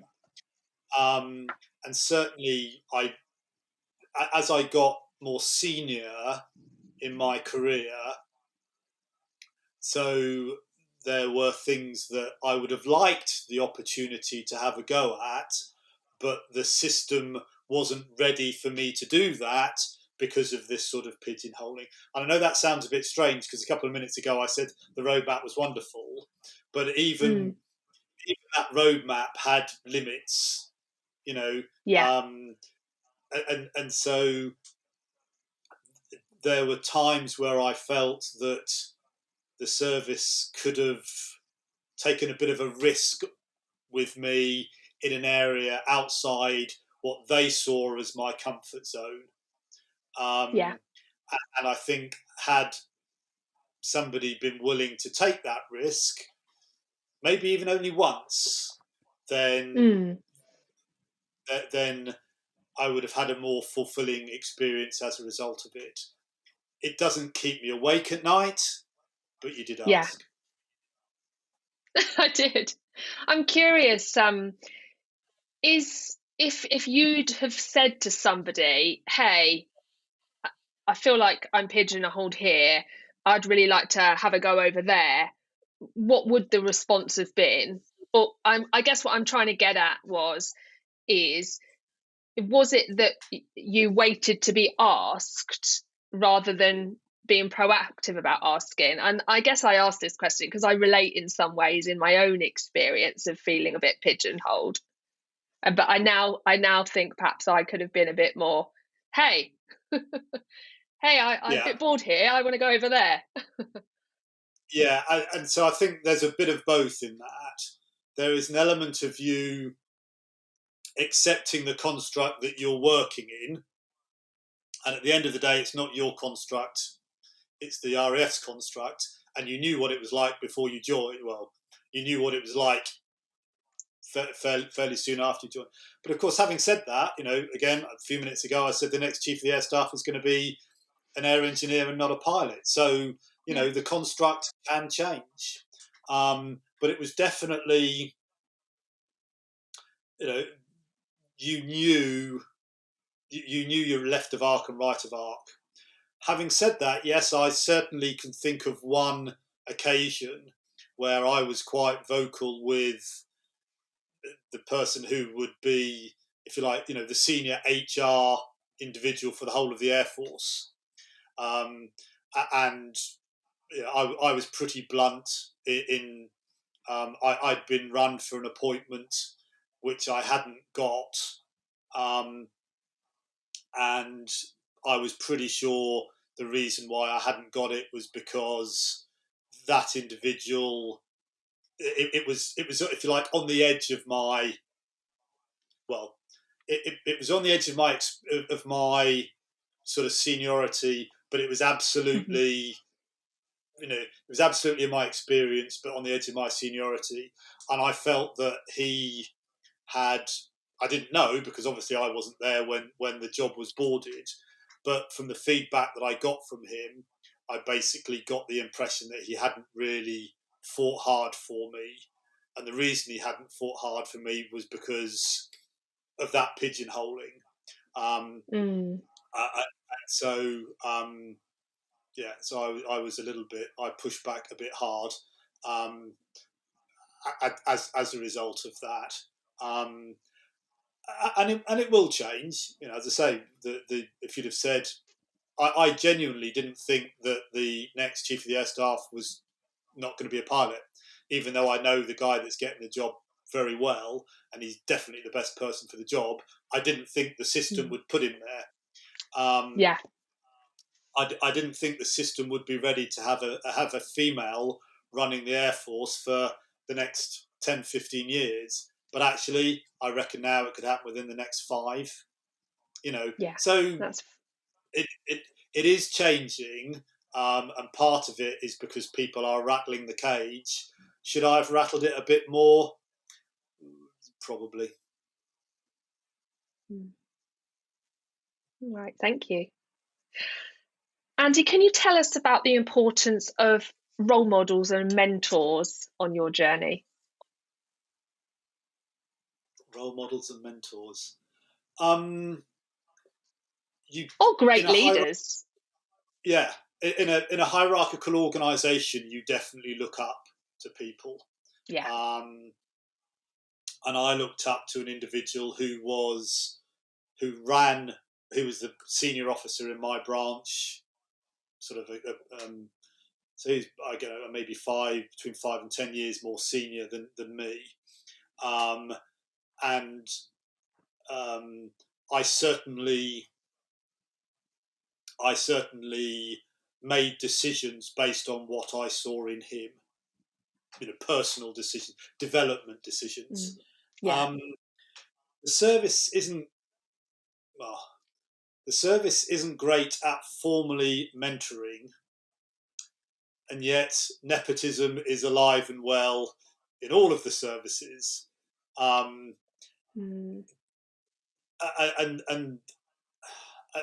it's a shame to say that, but it is.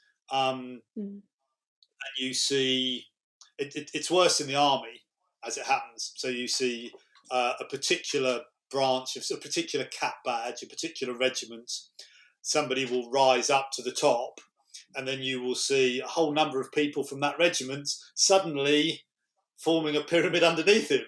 Well, how's that happened? Well, I think we know how it's happened. It also happens when people get into very senior joint appointments from one of the services. Suddenly you see a number of appointments from within that service happen. And some of that is conscious bias. Some of that, I'm sure, is unconscious bias.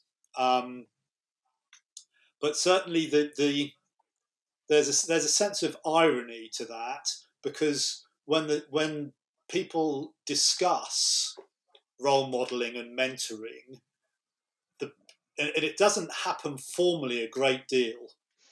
And one of the reasons why it doesn't happen is because people worry about nepotism. You say, but Right. nepotism's there anyway. You know, you're worrying about something that's already there. And so the way the service works, those things happen sometimes not in a good way, but they could be much more structured and better if they were sort of, I guess, if the issue was tackled head on. But personally, I definitely found myself looking up to people who, either in my branch, I wanted to follow that career path, or just senior people. And I say, in a hierarchical structure, it's you know who they are. You know, they've got more stripes on their arm than you have. It's very easy. And so certainly I did that, and I drew on that, perhaps more covertly than overtly. A couple of times I reached out to people and said, I need your advice, but it wasn't a big thing. But I also tried, we're back to the leadership piece, I also tried a lot for the people within my command around being consistent, demonstrating what I thought were good leadership qualities, and trying to offer a role model to other people, whether they wanted it or not, but yeah, in my view, that's part of being a leader.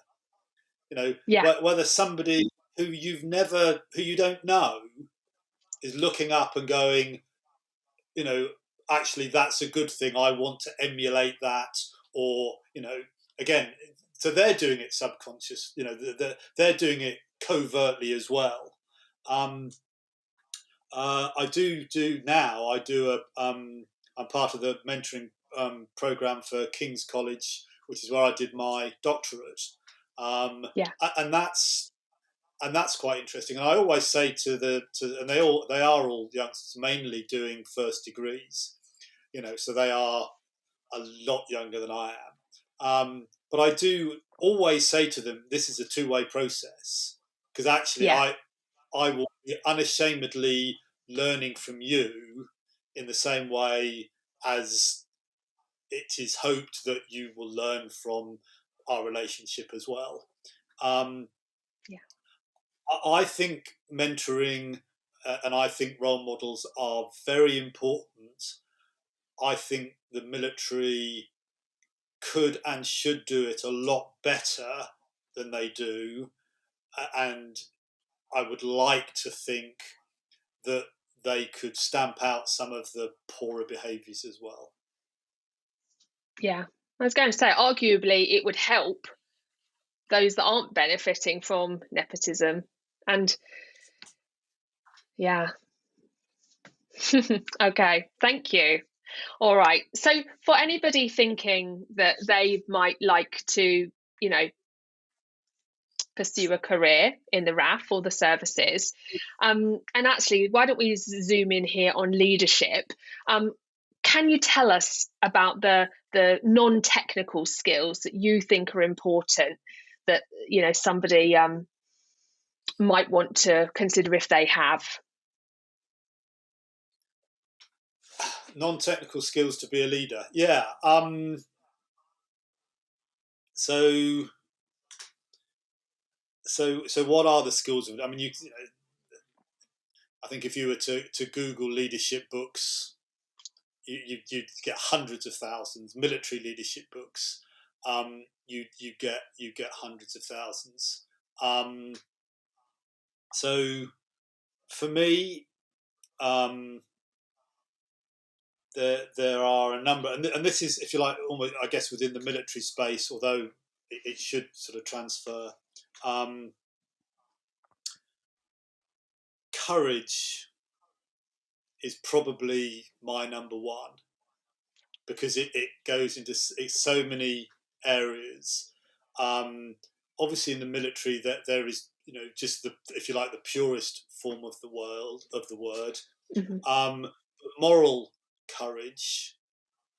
You said a couple of minutes ago about role models. Well, as a leader, you are putting yourself up on that pedestal.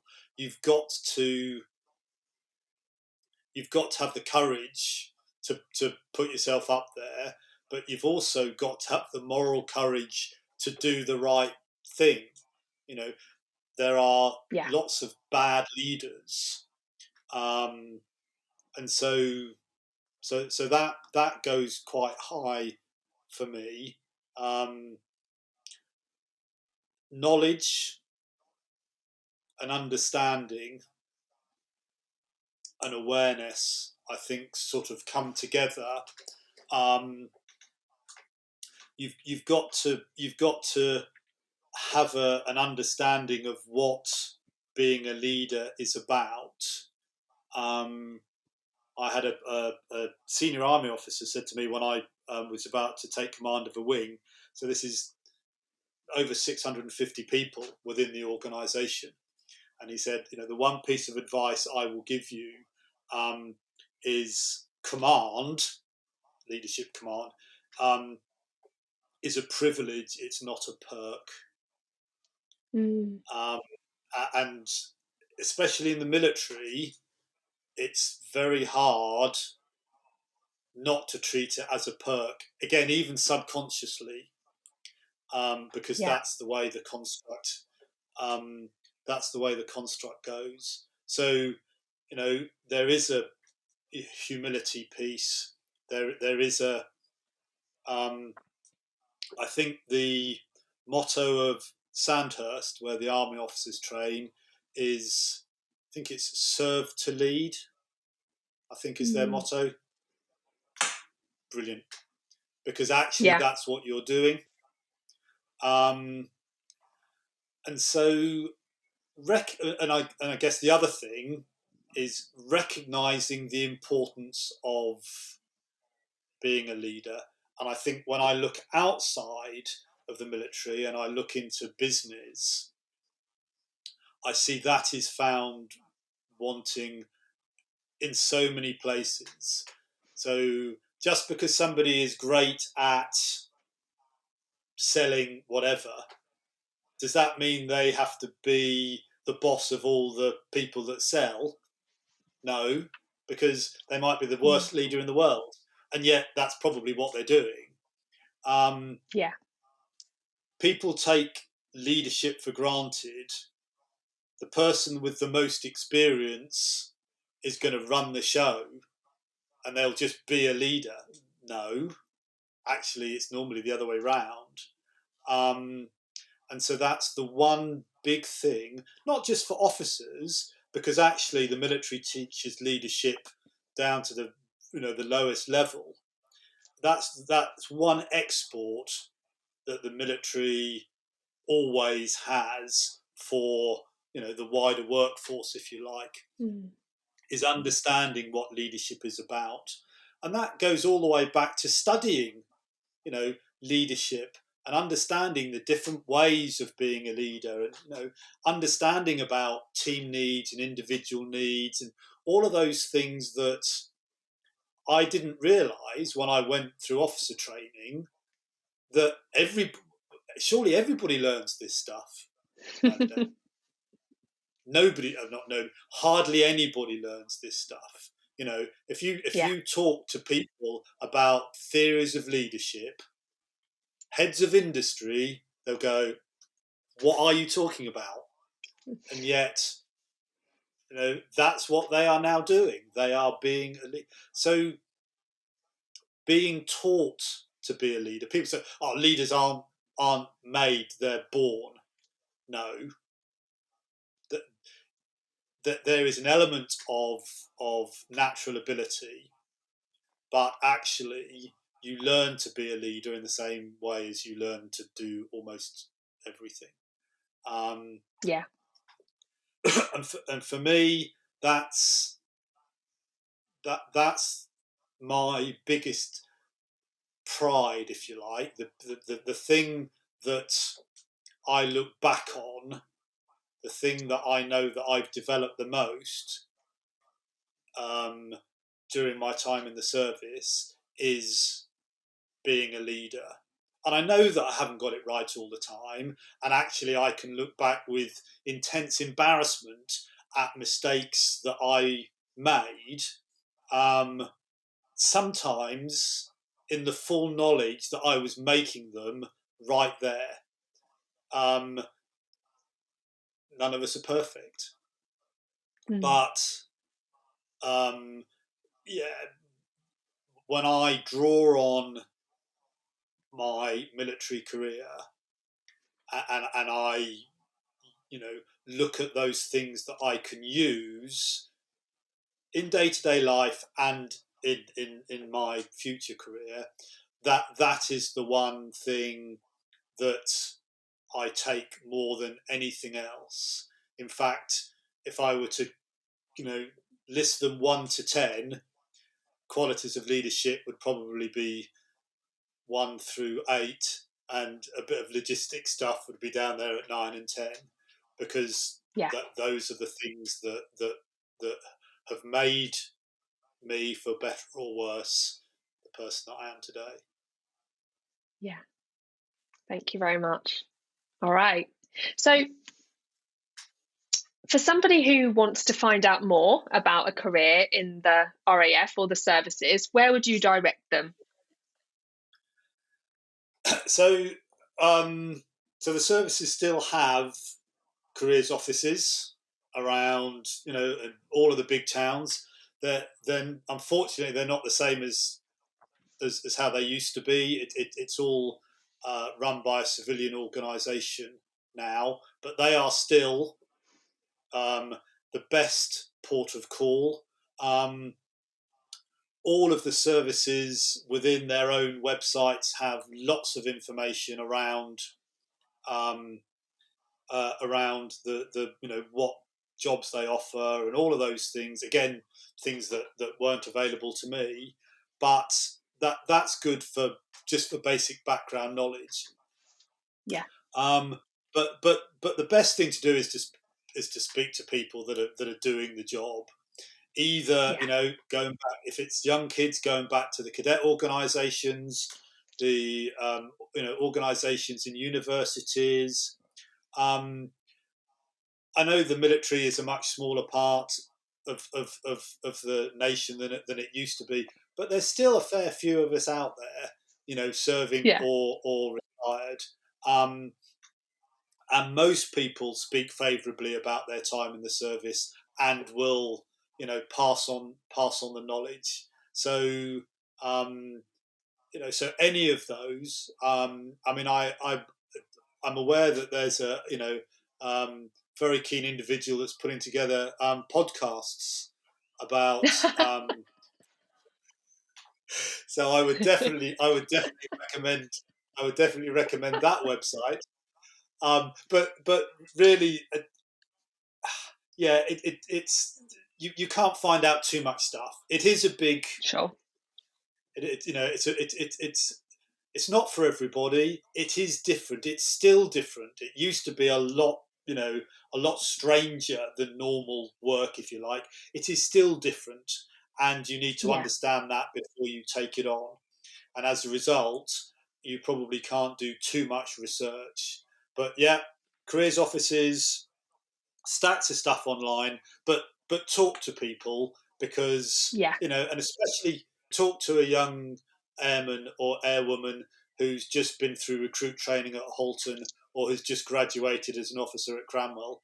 They're the ones, and I'm sure that they, in the same way as I spoke to people, I'm sure that the youngsters who are just joining the service today will be as keen as people were 40 years ago to share the knowledge. Yeah, thank you. And I guess the future of the RAF and the services still bright. Yeah, it's everybody look again. We're back to the rose-tinted spectacles. Everybody looks back and says, "Oh, it was different in my day. It was better." Blah blah blah. So I can point to elements of the military when I joined that were better than they are now, but I can point to so much more that's better now than it was then. Yeah. The services still are not perfect. We see in the news stories of sexual discrimination, misogyny. Those things haven't gone away. They are being tackled much better, but it would be wrong to say they don't exist.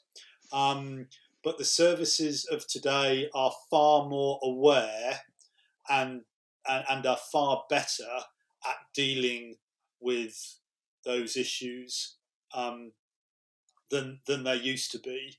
It's a far more professional service than it was when I joined, and people can still be treated better, because in my view we're always bad at times of treating, none of us treat people perfectly all the time, so there's always room for improvement, but again, people are treated much better now than they used to be. So it will always evolve, it will always develop, and as the world changes, as the character of conflict changes, so the needs of the services, what's expected of the services, will change. And as society changes, because at the end of the day, even though the services lag, some way behind society at large, the services are still a reflection of society. And so the Gen Zs that are joining today, in 40 years' time, who knows what a podcast will look like in 40 years' time, but they'll go, oh, well, when I join, you look at these youngsters joining today, they don't know they're born, in exactly the same way as, jokingly, I'll say exactly the same thing. That's what makes the services as good as they are, is that they're not standing still. In some areas, they need to move quicker, I agree, but they are moving in the right direction. They are trying to keep up with society, and they are a reflection of the people that are part of it. And in my experience, the young kids who are joining the service today are a lot better than I was when I joined. Okay, thanks. Andy, what do you know now that you wish you'd known when you were just starting out on your career journey? Well, yeah, I'm not sure I could say some of that.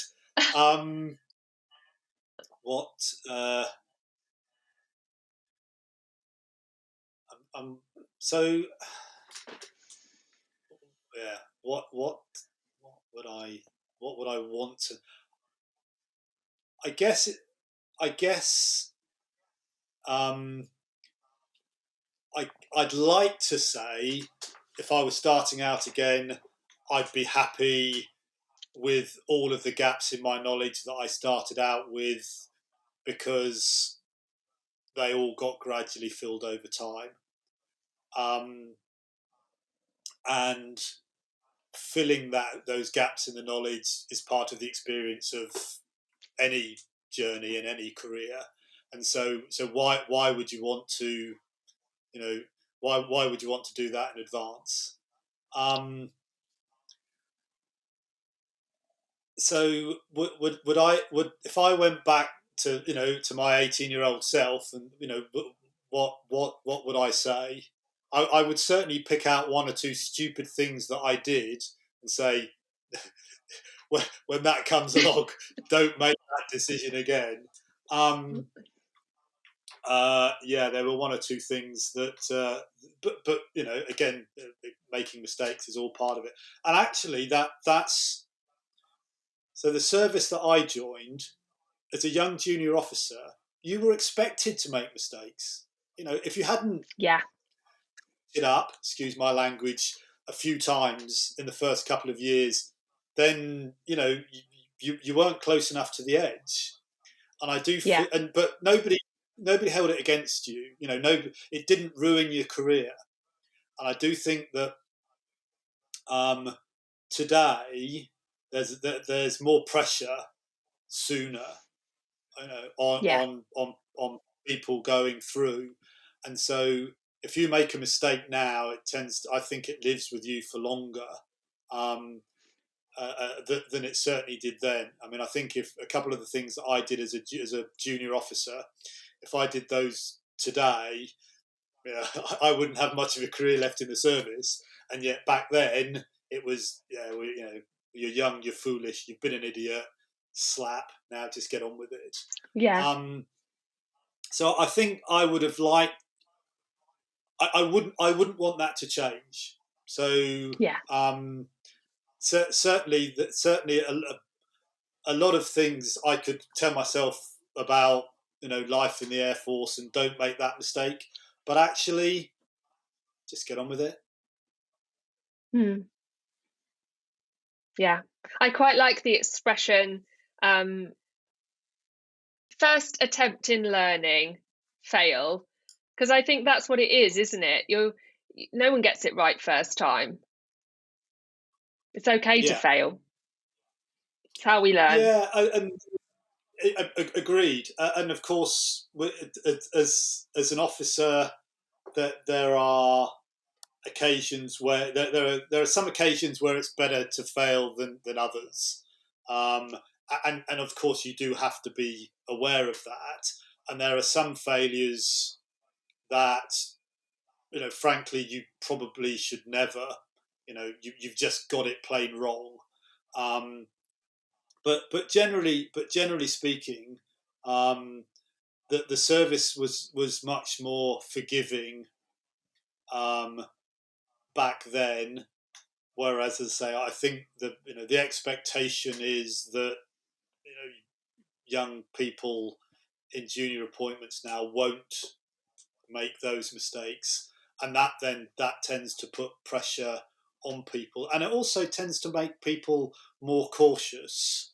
And in a military environment, that's not always a good thing, because overcautious can be bad in a military setting. But again, it tends to reflect the society that we're in today, because I'm sure it's not just the military, and the expectation of the youngsters coming through the system today is that they won't make mistakes, and that they don't expect that of themselves. It's just life is different now to what it was 40 years ago, which is fine. That's the way of the world. You're never going to change that. Yeah. What's your secret to a happy and fulfilled working life?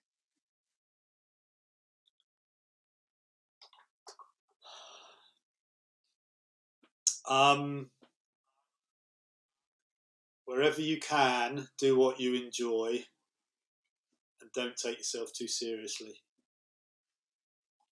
Good advice.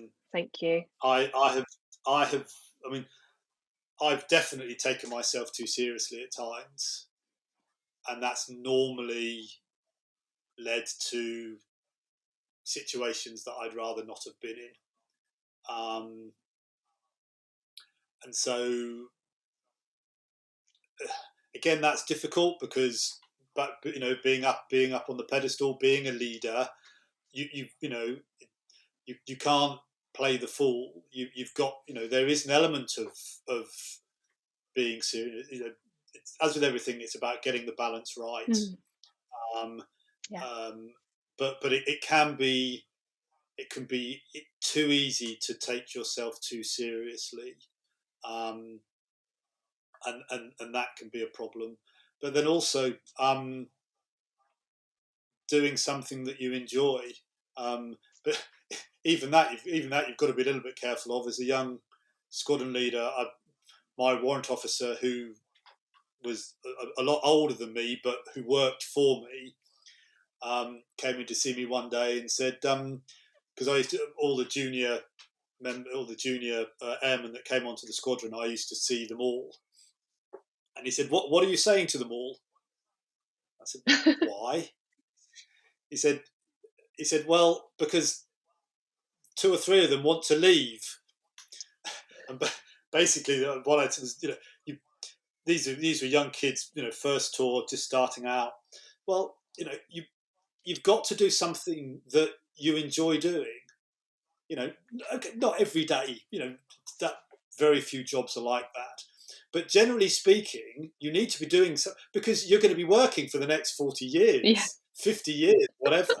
You can't spend 50 years doing something that you don't like. You're going to go crazy. So find something that you like doing, which I thought was great advice, but apparently maybe it wasn't. But there is an element to that, and that goes back to one of the things I said earlier. One of the advantages of being in the service is that if you are stuck in a job that you don't enjoy, you're not going to be in it for very long. The system will move you on and move you to something that with a bit of luck you'll enjoy more. But yes, so I would say probably those 2 things. Yeah, so try and always do something that you're enjoying. And try not to take yourself too seriously. Great, thank you. Okay, as we move towards wrapping up, Andy, you've already given us a few great quotes, but I think knowledge flows to the one who knows, and the quote from Sandhurst, serve to lead, or something. Are there any other quotes you'd like to share with us that you like? Oh gosh, I have hundreds, but now you put me on the spot. Yeah, authority flows to the one who knows. I do like. I'm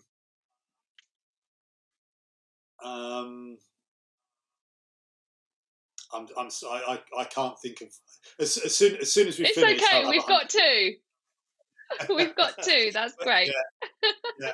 Yeah. But certainly serve to lead. I can't take responsibility for, because it's I'm pretty sure that's the motto of Sandhurst. But authority flows to the one who knows. Nobody seems to know where it comes from, but I definitely like it. It's a good one. All right, thank you, Andy. Thank you so much for joining us on the show today. This has been fantastic. I've learned so much about the services, the RAF, and and I think it's wonderful to hear your views on leadership, and also your advice for those that are, going to be not having a whole career in the services. So hopefully those people might find this useful too. Are there any final words of wisdom or encouragement that you'd like to share with the audience before we go? I think I would probably just come back to what it is that you're trying to do, and say that not just in the profession that I've been fortunate enough to follow, but in most, if you actually do your homework and you make an effort to find out what it is, then then you'll be so much better placed. You'll be able to make wiser, better decisions about future career options. So my advice would be, do your homework. Unless you're one of the very, very few people who go, I'm born to be an astronaut, or I'm born to be king of the world, or whatever. Most of us mere mortals have to work it out. You can't get too much background knowledge. You can't get too much context. You can't get too much advice before you make that decision. And so, look for that advice, look for the knowledge, look for the information to support, and then make your choice. And make your choice when you need to make it. Yeah. All right. Thank you very much. Thank you so much for joining Andrew and I on the show today. We really hope you enjoyed it. If you gained any value out of today's episode, please pay it forward and share it with your friends. And if you have any questions, comments or suggestions, do get in touch with us. We will see you next time. But until then, have a think about where you can find more enjoyment in the work that you are doing or planning to do. It really will help you lead a happy and fulfilled working life.